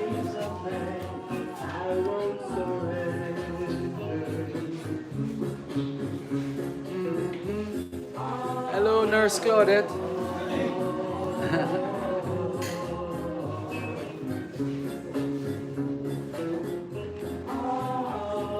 Thank you. I want to make sure I get it right. Thanks. Let's go, studio. Thanks a lot for staying with us here on your program, the Jamaican Diaspora Live Online on Power 106 FM. I'm Dervan Malcolm, and we're still live here at Ayurveda Resort in Negril. Where else? From a little cottage in Negril. That's another one you want to add to your playlist. Let's say hello and welcome to Glenn Mallard Hernandez. How are you? Good. Thank you for inviting me. Oh, it's a pleasure to talk with you, and always anxious to hear of first encounters with Trevor Dixon. So we want to start there. He wasn't bossing you around, was he? No. So tell us about that encounter, the initial encounter, first time you met Dr. Trevor Dixon. Yeah, so I'm currently working at Jacoby Medical Center in the Bronx. I started in July of last year, and one of my direct supervisors is Dr. Dixon, because I'm part of the ultrasound division in the emergency department. And no, he seemed like a nice, soft-spoken man, but seeing him here doing the work that he's doing, it's a completely different persona when he's here and like has the feet on the ground. Like he's very passionate about what he's done with the Jaja Foundation, and it's not the same seeing him at work in the emergency department versus out and about getting things done. Yes. And you couldn't say no, could you, when he asked? Did he ask? Or did you say, I want to go? It was an offer. It was too good not to come. Irresistible. Yes. Jamaica. Especially in the winter. Yeah, I can well imagine. I can well imagine that. So now, in terms of your area of specialization, well, you've just said it pretty much, but when you're on this, since you've been on this mission trip, have you been given specific duties? So yes, part of the ultrasound division, when we came here, we were in Kingston the first 2 days. We put an ultrasound course specifically geared for physicians to give training in point-of care ultrasound. And we had physicians coming from all over the island. We had from Kingston, we had from in KPH, UE, as well as other local hospitals. That essentially there's a yearly ultrasound workshop that we put to help train them in the use of ultrasound. And this year with Jaja Foundation as well as other foundations, the American Friends of Jamaica, we were able to get donations to include new equipment to help them not only with their training, but to hopefully help with their future practice here on the island. And that's those handheld. Yes, the handheld devices. ultrasound, instead of having the large machines, we were able to get multiple, I believe it was 24 of these devices that are literally the size of a cell phone that you can fit in your pocket. And that can give you most of the tools that a regular big ultrasound machine at literally the palm of your hand. And the ease of use does make a difference, doesn't it? Oh no, for sure. And just the portability of it can really open up possibilities that you can do as far as treating your patients and giving them the best care that they could possibly have. And I take it that these are already in use here in Jamaica? Or training continues? Yeah, so it's still a work in progress. We started with the training on Monday, but then there's still other logistics in order to have them implemented throughout the island. Mm-hmm. And that means the work of Jaja Foundation in that area will not end, or? No, so Right this is just in the beginning, and we hope to keep expanding this program moving forward. But at the end of the day, what we want is sustainability. If we're planting the seeds, and hopefully in a couple of years we'll see the fruits of our labor, and hopefully it'll keep expanding and be self-sufficient. Okay. And as you get ready to go back home, what aspect of your experience this trip will you think linger? Based on all you've experienced on this trip? For me, like being a part of that course, specifically, it's always interesting seeing how in different places practice medicine and just seeing how eager they are to learn, and as well as how appreciative everybody was. As far as the teaching, it's something that definitely I look forward to, and I really am eager to come back to keep doing this work. Excellent. Well, it's been a pleasure talking with you. Thank you for your service to Jamaica and Jamaicans, and we wish you all the success that life has to offer. Thank you so much for having me. It's been a pleasure. Thank you. Good. Take care. That's Glenn Malaret Hernandez speaking with us here on the Jamaican Diaspora Live online on Power 106 FM. And let's say good morning, hello, and welcome to Nurse Claudette Powell, who has joined us. Good morning, how are you? Good morning, Dervan. Great, thank you. Wonderful, good to have you on board with us. And we are always anxious to hear of your own experiences, because from a Jamaican perspective, in terms of the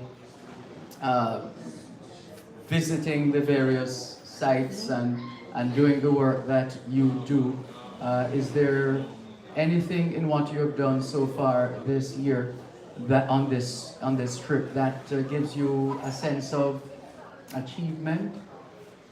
Yes, all these trips have always left here with that sense of achievement. But this particular one, I could see that the persons came out in numbers. There were several persons waiting for Jaja. We had a great team on board, because I observed were persons able to reach out, because not only we're Jamaicans, we also have friends of Jamaica. That's right. And it's not so easy to understand the culture, but it was quite interesting to look at these persons who came from Jacoby and elsewhere, who are not Jamaicans, and they maybe hanging around Trevor Dixon. They were able to understand the dialect and really work with the patients. And one of the things that I did, I looked at the reports and I looked at the documentation to get a sense, are we really reaching out? Were persons being assessed? Were they being taught? That's the key thing. Okay. And I also, one of the things that I did this time, when some of the patients were finished seeing the physician, I would take whatever they had. If they got a prescription or so, just to get a sense. Did they really understand what the physician told them? Okay. And that is key. And that we will be developing that. As long as we have more staff on board, mainly nurses, we know how to do what they call discharge. Talk to patients after when because there are different steps in this to make it successful. Yeah. Doing the triage. Right? Did you understand what they're here for? Did they use the right term? When they say stomach, is it really the stomach or the chest? Yeah. Or the belly. Exactly. And then after seeing the physician, and you might have a little talk and say, then you realize, did they really tell the doctor the right thing? So before they leave out there, we really want to make sure they're adequately taught and prepared to help to prevent any crisis, health crisis. And another message that we tell them, we don't come and say, because we only hear once a year, follow up with your clinic. Go to the clinic. Don't wait for us. We want that blood pressure to be checked again. Yes. Yes. And we're not short of clinics in Jamaica. Yes. I seem to remember the figure of 326 or so clinics in Jamaica. Yes, you're correct. Yes. Yes, and it's just them. But they know that it's there. But hearing it repeatedly, that might help to improve the situation. Yeah. And for you, are you seeing improvement in general in terms of, there's a feeling that if you have less people coming out, then that means more people are benefiting, or could it be the other way around?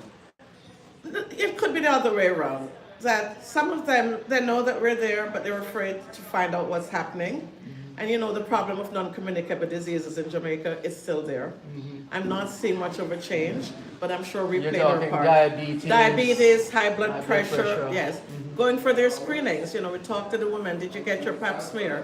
The men, have you gotten your prostate checked? The women, have you gone for your mammogram? So I think just hearing it, and one of the things that they really like with missions, it's like getting private duty care. Okay. When they go to clinic, it's a long way. You know, so although we think that we're keeping them for a long time, it's even better. I even had a situation where a lady said to me, "Nurse, you're really sitting down next to me," and that said a lot. Because this was the distance. While going to the clinic, you might be over there. Okay. You know, so when we're here, we interact with them, shoulder to shoulder. Because you don't want people to think you, as we say in Jamaica, you're scorning them. I come from America. And she even made that point. Yeah. She said, you come from America, but you're sitting next to me. And that's important because it told me something, that I was really connecting with that patient. Yes. Well, we can't thank you enough for your service to this country, because you not only volunteer with Jaja Foundation, but I think it's Friends of St. Thomas, is it? I chair the Jamaica Diaspora health sector in the Northeast USA. And another point to this, Jaja Foundation is one of the Northeast groups. So that makes me even prouder. Yes. To know that this is a Northeast organization, and this is a group that's made up of health professionals and also non-health professionals who are interested in the health and welfare of the persons in Jamaica. So I do a lot of stuff. I liaise with the Ministry of Health. You know, persons are usually able to call on me. I encourage persons to adopt clinics in Jamaica. So yes, the Guyana Jamaica Friendship Association recently adopted the Rollington Town Clinic, and I'm the vice president for that group. Oh, wow. Yes. So what is involved in that adoption? The adoption, that the adoptee would allocate a certain number of money. It could be also in kind for maybe the next 5 to 10 years. And they can decide if it's an infrastructure, equipment, and supplies. Okay, just like that. Yes. But I also want to say something that I also learned from this mission more so. The dental piece is always a big area. And one of the things that I'm leaving here with in my advocacy is to ask that more dental units go out into the community. There were too many persons walking around with loose teeth. And there was a particular situation where the persons even using other measures to remove their teeth. So we don't want that. You know, it's very touching, and it's very hard for me to tell the public, because every time I talk about it, I have my stomach just goes around. Where this particular man had to use a hammer to remove his teeth. Ouch. And when he came, Jaja was able to remove 2 of 4 teeth. And he said he did not want all 4 removed, but he will go back to the bush and have his friend remove the other 2. So I'm begging the government, I'm begging the Ministry of Health, please help these people. Don't let them use the old-fashioned way of removing teeth. It is not good. You know, people have to be, no matter how poor you are, comfort is the key, and dignity. And we cannot always be here. You know, when I leave the mission, at the end of the day, I feel like crying when we can't service anymore, especially the patients for dentistry. It is not good. So in my advocacy, that's what I will be working on. Okay. One of the things, yes. Well, you can say you heard it right here on the Jamaican Diaspora Live Online. Over to the Ministry of Health and Wellness. Thank you very much, Nurse Powell. Thank you. All the best. Take care. All right. Okay, a couple of dentists. Right. Dental hygienist. A dentist and a dental hygienist. Yes. Okay, wonderful.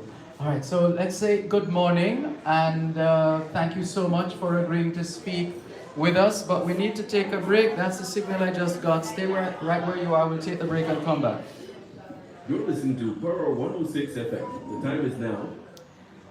It's 8:15, or is it 8:16? Looks more like 8:16 in the morning here at Ayurveda Resort in Negril, which means it is 16 minutes past 1 o'clock in the afternoon in Birmingham, England. On Thursday, January 26th, the Jamaica Stock You're Exchange the will host its hygienist? 18th Regional Investments I'm and Capital hygienist. Markets Conference on You are the the theme dentist. Capital Markets Redefined, Achieving the Impossible. Join Real Business with Ralston Hammond and Dr. Andrew First Sutton time, both of for them? the Jamaica Yes. Pegasus Hotel from 9 to 11 a.m. Let me make sure I have the name. Discover and engage the best in the industry for the latest trends and emerging technologies that will change the future of business and much more. This broadcast is brought to you by the Jamaica Stock Exchange and Regency Petroleum Limited. That's a live broadcast of real business from the Jamaica Stock So you're the Exchange's the one with the 18th Jamaican Regional connection. Investments and Capital Markets Yeah, the name. And you are? This Nicole, broadcast of the Jamaican Diaspora Live Oh, Online excuse from me. the Jaja Foundation Health Fair is brought to you by the Jaja Foundation. It's a French name. Yes. Le blond. Leblanc, C'est yeah. le blond, hein? Je parle français. I don't. I can say a couple sentences, that's it. Spanish, I'm better. Okay, understood. Well, in Spanish, I'm poco poco. All right, here we go. Let's go, studio. Thank you so much for staying with us here on the Jamaican Diaspora Live Online on Power 106 FM, brought to you by Jaja Foundation, Jamaicans abroad helping Jamaicans at home. We are with the members of the Jaja Foundation who continue to service this nation of ours one way or another, and doing it not just as Jamaicans, but also importantly, friends of Jamaica. And that is something that we cherish, to be able to say that. Not just Jamaicans, but friends of Jamaica. We don't take the work that you have been doing so far, the spirit with which you have been delivering high-class service. We don't take any of that for granted, and we thank you all so much for your work. Joining us now, we have Renee Smith and Nicole Leblanc. Oui. And so Renee is the dentist, and Nicole is the hygienist. Yes. All right, so let's start with the dentist. First of all, I have a confession to make.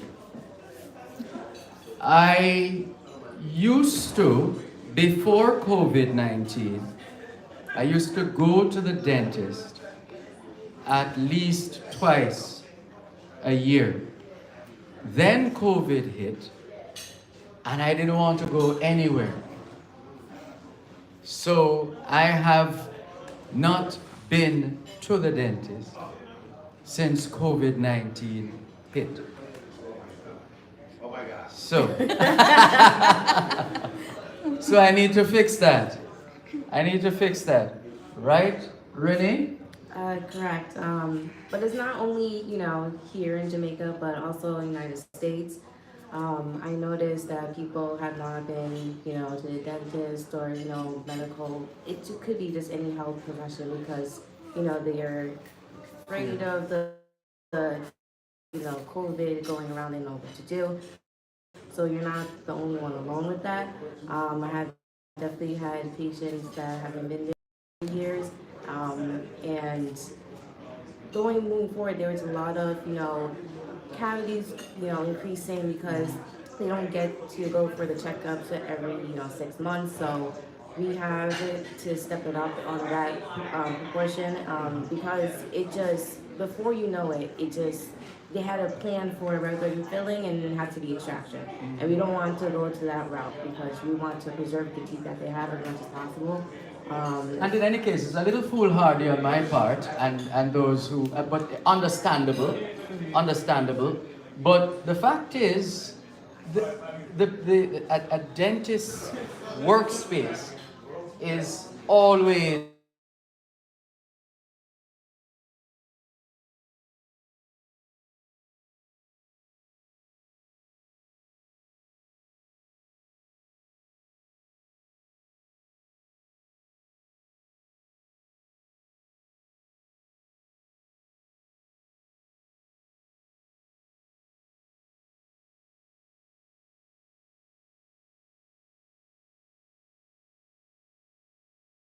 around that area, but I was negative. So it depends on, just how you keep your area sanitized, but usually it shouldn't be a problem. absolutely. And so for you now, Nicole, so you have to be, are you naturally a super clean person, like, what's it, Monk, that show on TV, Monk, where you're always... Unfortunately, I'm not really familiar with that show, but I am actually pretty clean. Like, my sister was actually the one who had suggested that I go into dental hygiene because I was always very meticulous about my teeth. So that's kind of part of how I got into the profession. And what has it been like? All you dreamt of? I actually do love it. It can be difficult some days. Yesterday was a really difficult day, but that's okay. I mean, the people were lovely. Care to share what happened yesterday? So, what we do as dental hygienists, a lot of what we do is preventative, which is part of the reason I actually love my career, because I don't want to see people with their teeth extracted and cavities and things like that. So our job is to educate the population as well as clean their teeth, so that way they don't have to go see lovely people like Renee or Dr. Smith here. So, please come see us every 6 months or even more frequently if you need to. We don't want to see people with their teeth extracted or have pain from, I know a lot of people, they don't like to floss because they say, oh, it hurts. Oh, really? And it's bleeding. Ouch. And it's because their gums are infected. Uh-oh. And it's the daily cleaning, the brushing twice a day, the flossing at the very least once a day, which is going to help protect not only the teeth from getting cavities, but also protect their periodontal health so their teeth don't become mobile, because we were seeing a lot of that where the teeth were mobile and so they needed to come out. Yes. Okay. And were these, what was the age range in terms of those, from children all the way up in terms of those who you interacted with? Yeah, I don't know. I think the youngest child I saw was 4, but I mean, all age ranges we were seeing. So, and it's very important. I think for me, the biggest thing, the children, and I know like in certain cultures they don't value those baby teeth, but those baby teeth have a purpose. I was mentioning earlier this morning that what has stayed in my mind for a couple of years, I don't remember which trip it was, as I said, I think it was Grange Hill, the health center, and I saw a little boy, and every single tooth was, rotten. Yeah, and it's really difficult to see because not only are they in pain and they have an abundance of bacteria in their mouth, which is obviously not good for them, but those baby teeth are actually placeholders for the adult teeth. And so then they start having issues when the adult teeth start coming in. I see. That's serious, Dr. Smith. Tell us about it in terms now, those of us who, because we can't afford it or for whatever reason, we're neglectful when it comes on to our oral health. Could you speak to us about what we can do to avert those dangers and what we need to be mindful of, because some people forget that the teeth are connected to every other part of the body. So one thing is definitely the knowledge behind those doors. Like even if for some people, like they don't, especially with kids. We're gonna go back to the kids because that's the most part. Because we learn everything from our parents, even for other stuff, and then we grow upon it and like have a habit. These kids probably don't hear it from their parents, and I don't want to blame them or anything, but you know, the kids are the adults are there to teach them. So especially we have to like help in a way to acknowledge like, hey, like how is your oral health like at home, like your oral care, what do you do, how long do you brush, like anything in that sense. We have to like document and see what the issue is and express like how to fix it, prevent it moving forward. So a lot of kids, I've noticed that, you know, they don't brush twice a day. They're like, oh, I brush here and there, or they don't floss. A lot of people don't floss. That's one of the things. I see a lot of cavities in between teeth, and that's already hard because food gets trapped around those areas and they just forget. Along with the brushing, we brush occasionally, and we try to, you know, encourage them to brush, you know, every day, twice a day. Along with timing, it needs to be longer than 5 seconds. Like they'd be like, brush, and then that's it. Always in a hurry. You need more time with that. Like I told them, it's like you can have Instagram right in front of your your mirror or something. Just like entertain yourself if you're that bored.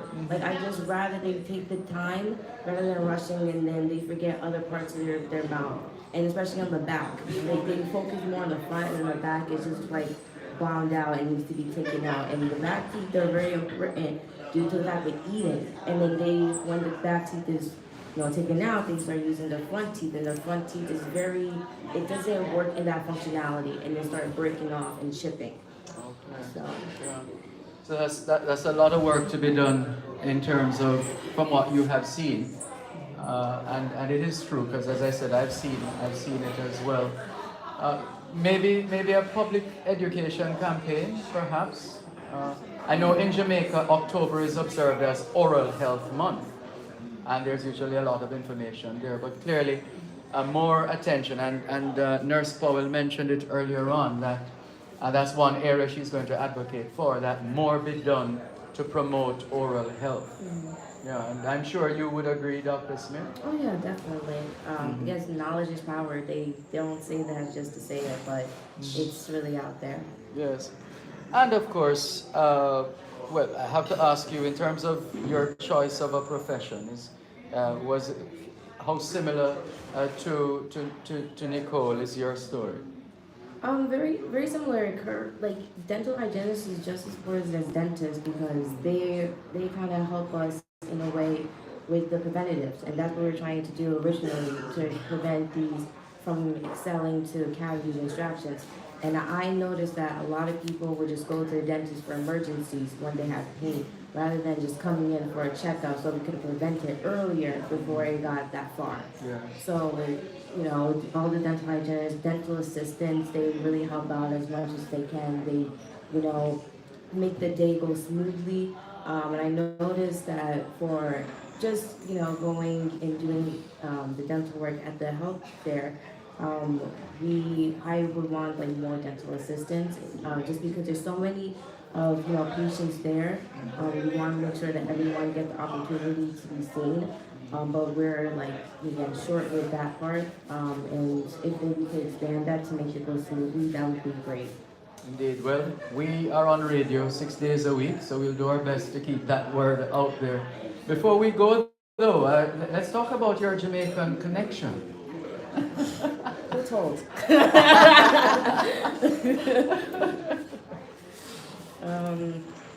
Well, I know that Dr. Jacqueline McLean. McLean Smiles. Yes. She's my aunt. Okay, yes, I went to her place a few years ago. Yes, we did a broadcast from there. Yeah. Yeah. So she's in Bridgeport. And then we have Nicole, she's also Bridgeport, she works with Dr. McLean as well. I work mostly in Stanford at her office there, but I have worked in Bridgeport as well. Okay. Yeah. But my family, they're from St. Elizabeth. All right. Yes. Father Kirk Smith. Yeah, Smith, very popular here. Okay. Yeah, so I kind of know people from Maine. That's where. Maine. Yeah, in particular. Yeah. So if whoever is listening, hey, what's up, guys? So now that we've outed you, as they say, you're out. So it's good to have Jamaicans as a part of this mission, because you get the best of both worlds in a sense, don't you? I mean, yeah, definitely. And it gives you quite a feeling of satisfaction. Yeah. Correct. Excellent. Thank you both very much, ladies. It's been a pleasure. Thank you. All the best. So that's Nicole Leblond, the dental hygienist, and Dr. Rennie Smith, the dentist from Nain in St. Elizabeth, Jamaica. Thank you very much. Let's take the break and come back. Thank you. You're welcome. Good job. Help us protect Jamaica's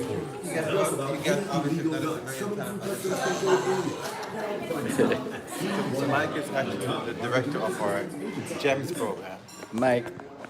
Oh, it's 8:31 in the morning here at Ayurveda Resort in Negril. On Thursday, January 25th, the Jamaican Stock Exchange many years hosted ago. 18 regional investments and capital markets What's her name again? conference with the capital markets real Chaikel. achieving the impossible. CHALKLEL.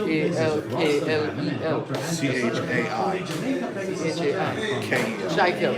Chaikel. Discover and engage the best in the industry for the latest trends and emerging technologies. street name is that Mikey will change Dread. the future of business and much more. This broadcast is brought to you by the Jamaican Mikey Stock Dread with that Exchange head. and Regions I mean, That's well, let's say you don't have to dread to be the Rasta. Jamaican Stock Exchange's 18th Regional Investments and Capital Markets Conference, Thursday, January 26th, right here on Power 106 FM. This broadcast of the Jamaican Diaspora Live on Live for the Jaja Foundation Healthcare is brought to you by the Jaja Foundation. Let me see, where did it go? There we go. Stand by. Just read a few messages. Okay. This one. Okay.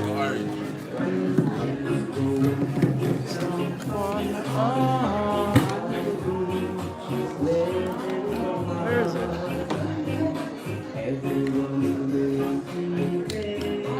There we go. A lot of messages. We're gonna have. You're welcome.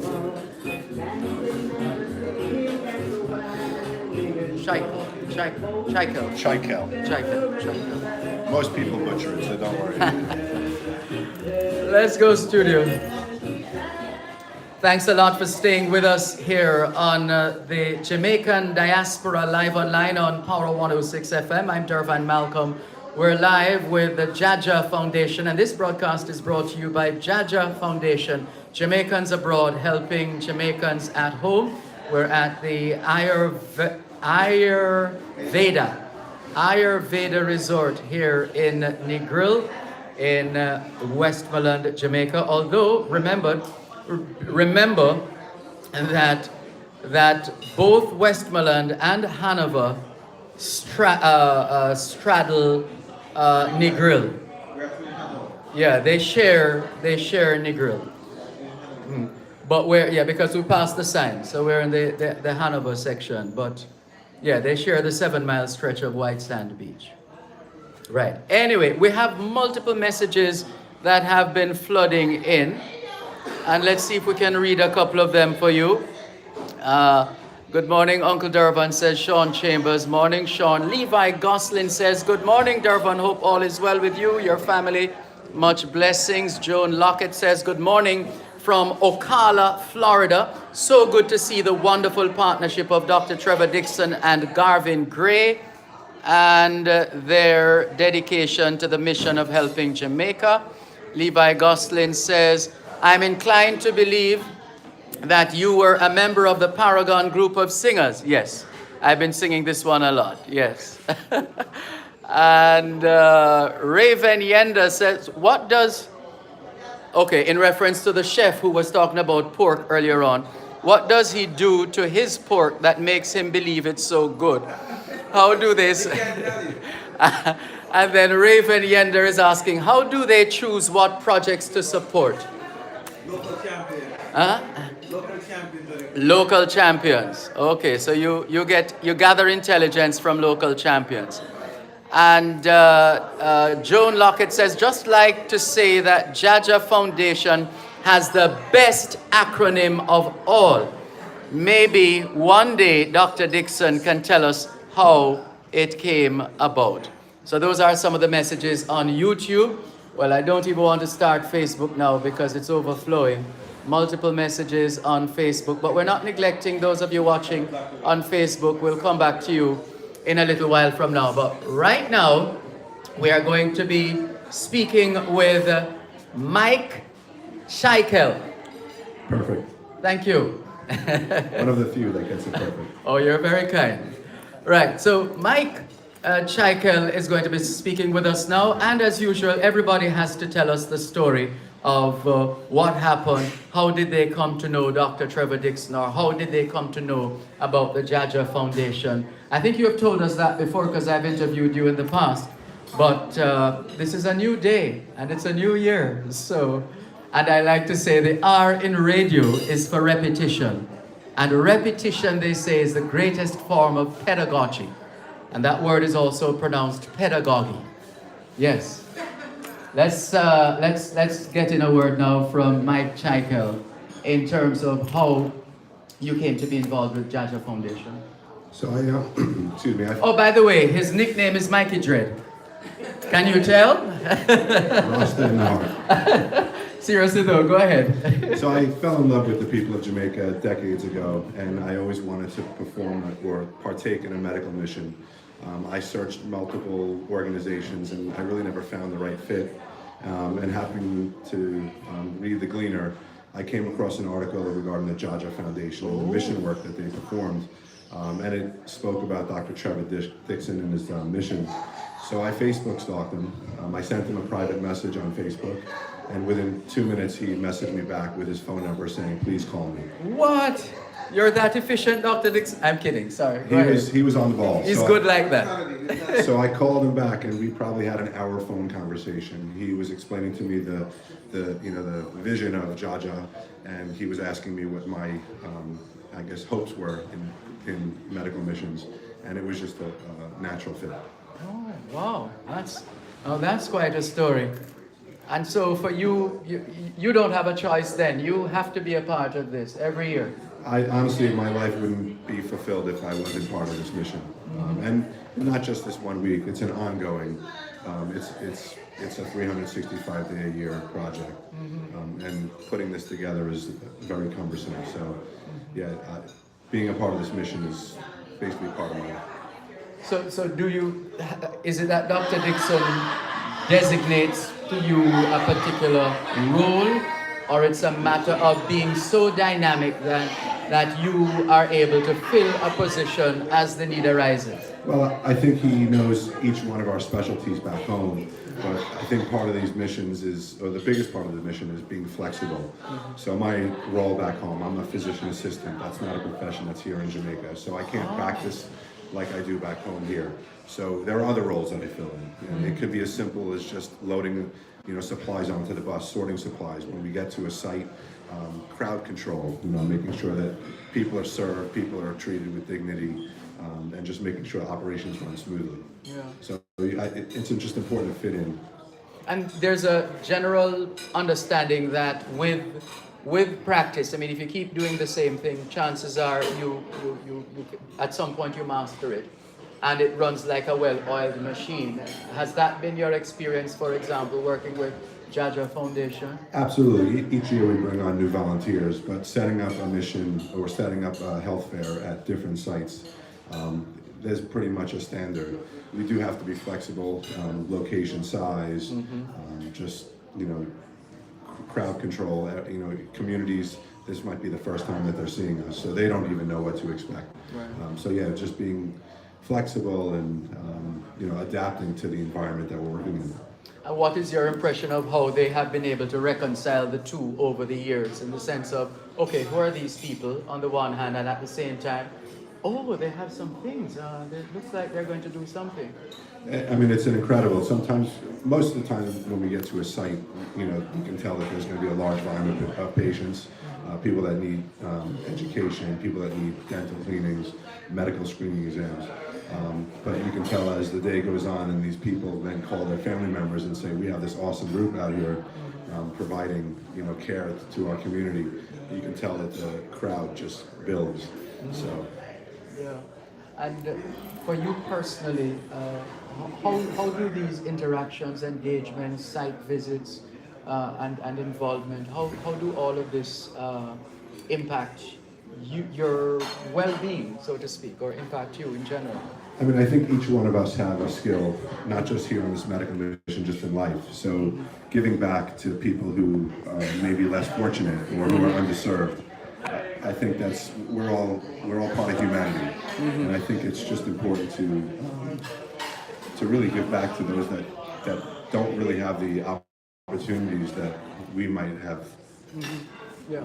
And this business of giving back, so is Jaja Foundation the only organization that you work with, you volunteer with? It is. I recently relocated actually here to Negril in December. So hopefully, I've been named the director of the GEMS project, which is the Jamaican Emergency Medical Service Project. It's a lot of moving parts.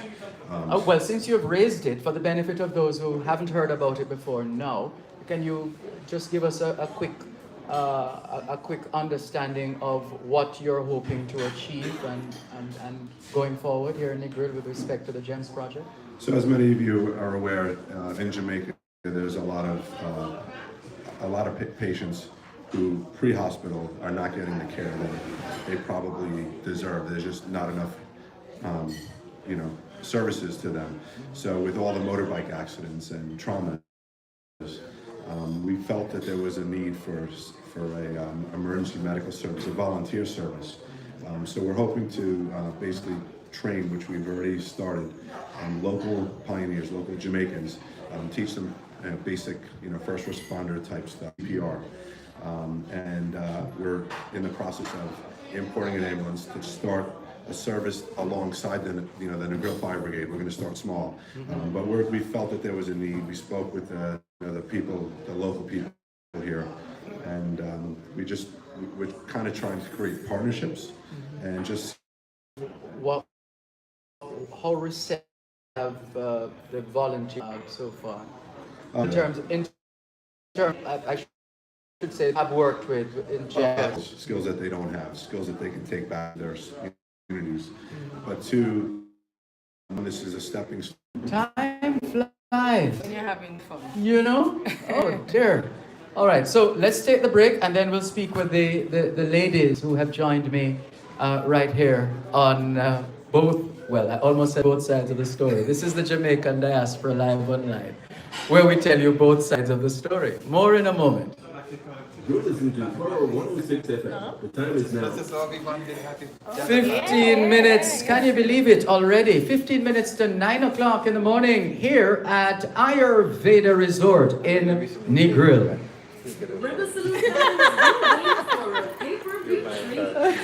Join media.com on January 20 to 21 for Oh, God. and unlimited coverage. This looks like a pretty picture.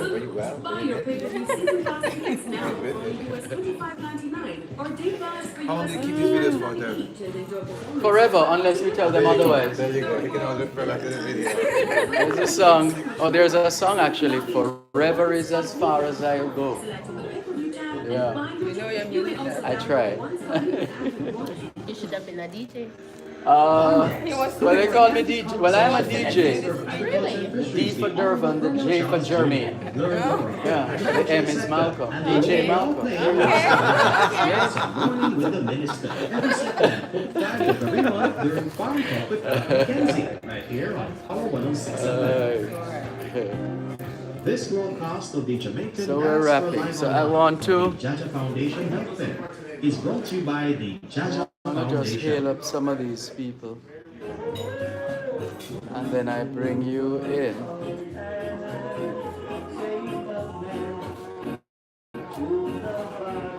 So it's basically a wrap up, eh? Yeah. Stand by. Let's go, studio.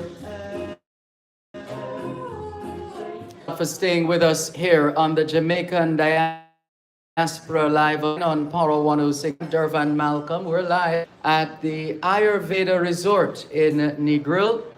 And we want to say good morning. Booth says good morning from South Florida. You two in Florida. Good morning, Peter Gracie.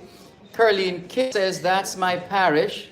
Well, that's good to know, Curleen Kinlaw. Westmoreland. Rudy Page says excellent work by Trevor Dixon and Jaja Foundation and look forward to future collaboration with K Diaspora. And Rudy Page says great points about the good people in Jamaica. Dr. Dunn is Skokie, Illinois, says top of the morning to you, Dr. Dixon, Claudette, and the entire Jaja Foundation team. Extraordinary people doing extraordinary things. Paulette Francis is on board as well. Junior Bailey. Lester Hines in New York. Dalton Mill. Lorna Shelton Beck in Charleston, South Carolina. And Dalton Mill says, good morning, Sir Dervan. Thanks to their leadership in giving back our community.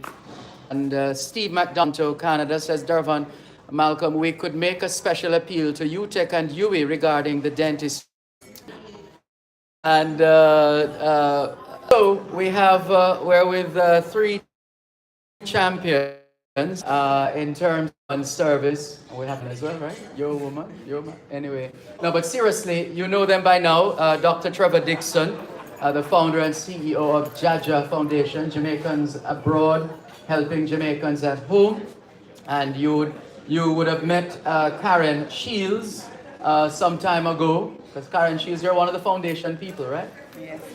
There you go. And Karen Shields, you all the opportunity as we close to help us to wrap, to put a cap, to put a lid on Mission for Change 2023.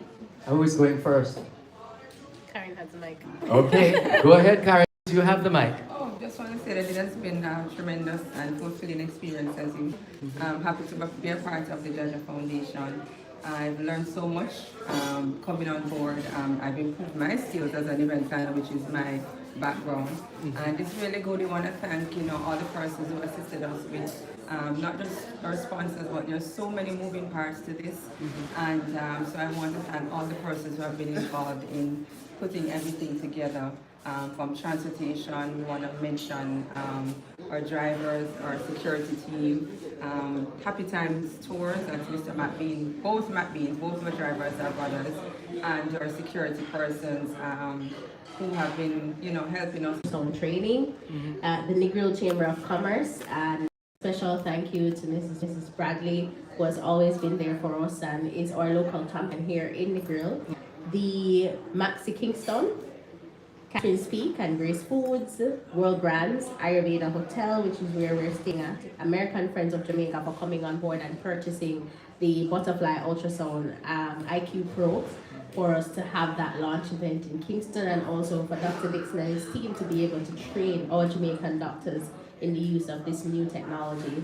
That is definitely a game changer for Jamaica. The Jamaica National Group for coming on board this year to assist us. The Comprehensive Eyewear for helping us to do eye screenings in Kingston. So they were a part of our health fairs at Haile Selassie as well as Iris Gelly. Jamaica Pegasus Hotel for putting us up and also where we held our conferences on day 1 and 2, which was Monday and Tuesday. The Ministry of Health and Wellness for allowing us to be here and being able to do our missions every single year.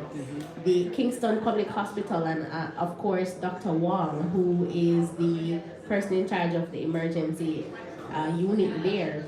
His partnership with Dr. Dixon is what started this ultrasound conference 15 years ago, and it's still going, and we really want to tell Dr. Wong thanks for all his service to Jamaica. The Kingston University Hospital of the West Indies, and of course Dr. Simone French and her team there, because they also help to support the ultrasound work that we do. Rastafari TV and also Site Media Digital Agents. I enjoyed their promo. Yes. So they are the partners that we partnered with to do the health fair at Haile Selassie the First, right? And so we're really thankful to have them on board. Power 106, of course, the Jamaica Constabulary Force, and of course the Sablamar Rotary Club that has also assisted us with branding our dental suite, which we recently renovated here on the compound of the Negril Health Center. So that is also a facility that we were able to use this year and as a part of our health fairs throughout the leg here in Negril. All right. So Karen Shields has run her leg of the relay. Delta Wright has run her leg.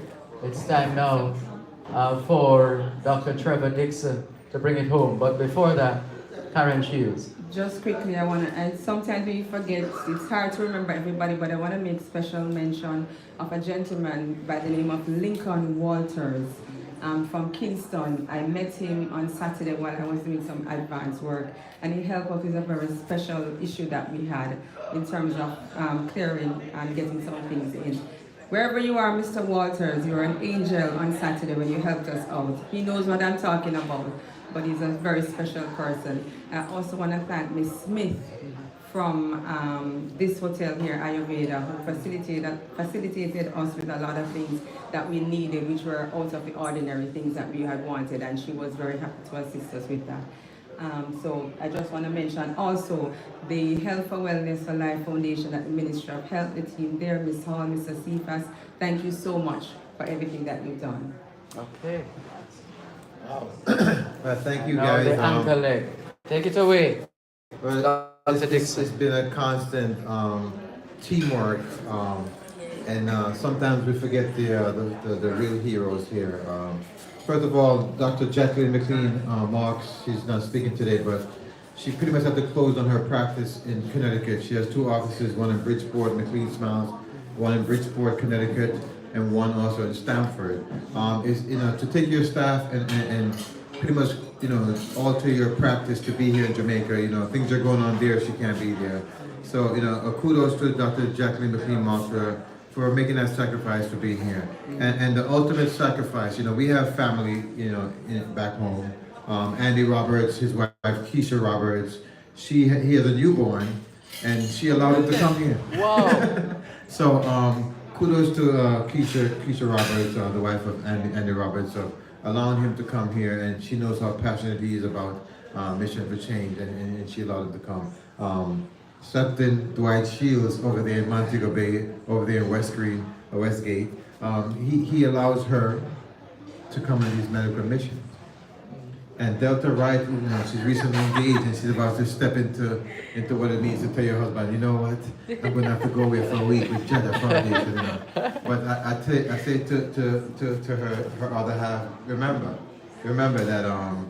that you were judge for us, and Dervan have all the videos over the years, and of course my wonderful wife Claudia Young Dixon, who is there in New York, and she's going to come down shortly, and she would have loved to be here too, but we have to kind of change our. She has to take care of the kids and allow me to come here. So it takes a team. Sometimes you don't see the team members who make this possible, And of course, our biggest sponsor this year was PT Just Jerk over there in New York. We have a lot of sponsors who, based on their donation, it extends beyond those galas and the boat ride. Their sponsorship goes towards programs like this. And our big gold sponsor this year was PT Just Jerk, Miss Patricia Edwards out of Irvington, New Jersey. And a special thank you to her too. And of course, also the team at Jacoby Medical Center, allowing all these doctors to come down and participate in Mission for Change 2023. So it takes a teamwork. Please continue to support our galas. Please continue to support our summer cruise. Our summer cruise this year is June 17th. That's Father's Day weekend. So all of you who have fathers, hopefully, you can bring that person who represents that father figure in your life. It doesn't have to be a biological father. Whoever represents that father figure, it could be an uncle, grandfather, or something. Take them to the summer cruise so that we can actually enjoy ourselves and party with a purpose. Our gala is November 5th. We can do these things because of donation, okay? Remember, you can find us on Instagram. You can also find us on Facebook and also on Twitter, okay? And we're at Jaja Foundation. That's Jahjah Foundation. And on the website is jajafoundation.org. Thank you so much. Thank you, Power 106, for always being there for us. One love, and we're at a little cottage in Negro. Thank you for having us here. Thank you very much, Dr. Trevor Dixon, founder, CEO, Jaja Foundation, Jamaicans abroad helping Jamaicans at home. And we thank Jaja Foundation for sponsoring this broadcast here at Ayurveda Resort in Negril, Westmoreland. Thanks to our technical team led by broadcast engineer Richard Flowers on location, and in the studios of Power 106 FM, Shandell Forbes and Celise Pinnock. And thanks to you, our faithful listeners and viewers all over the world, for making it the Jamaican Diaspora live online. And I also want to say a special thank you to Gail Ann Allen. She's a dentist out there in the Kingston area. And thank you for providing that mobile, what was the doctor that helped her? Lyons Morgan from Dent Care, who allowed us that mobile dental unit that was available at Haile Selassie High School and Irish Galley Primary School. Thank them so much for their assistance and help. Okay, we're out of time. Thanks, everybody. Please have a safe and peaceful weekend. Cost. So the Jamaican Live Online. That's a Foundation Health Fair. Was Foundation. You're listening to Pearl 106 FM. The time is now 9 o'clock. Okay. You can take to work. Music you can take to work with you. It's here on Power 106.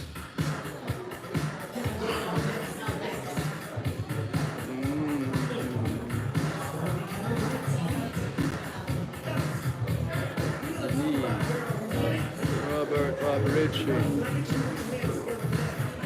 Hi, Robert Bob Ritchie. Good morning.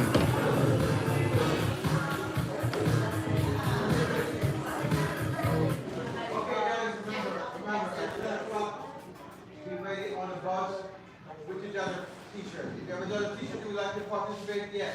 If you don't have a Judge T-shirt, you can still participate, but we'll put you behind so we can see your face and then we'll see your lack of T-shirt. I know we didn't provide you a T-shirt, but please work with the Judge Foundation. And try to make it another endeavor. Where? You got something to say?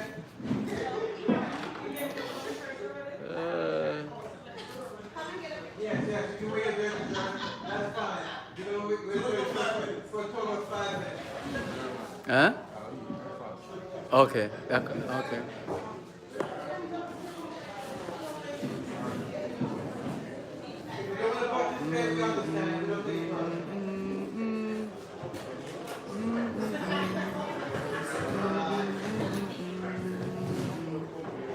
Bye.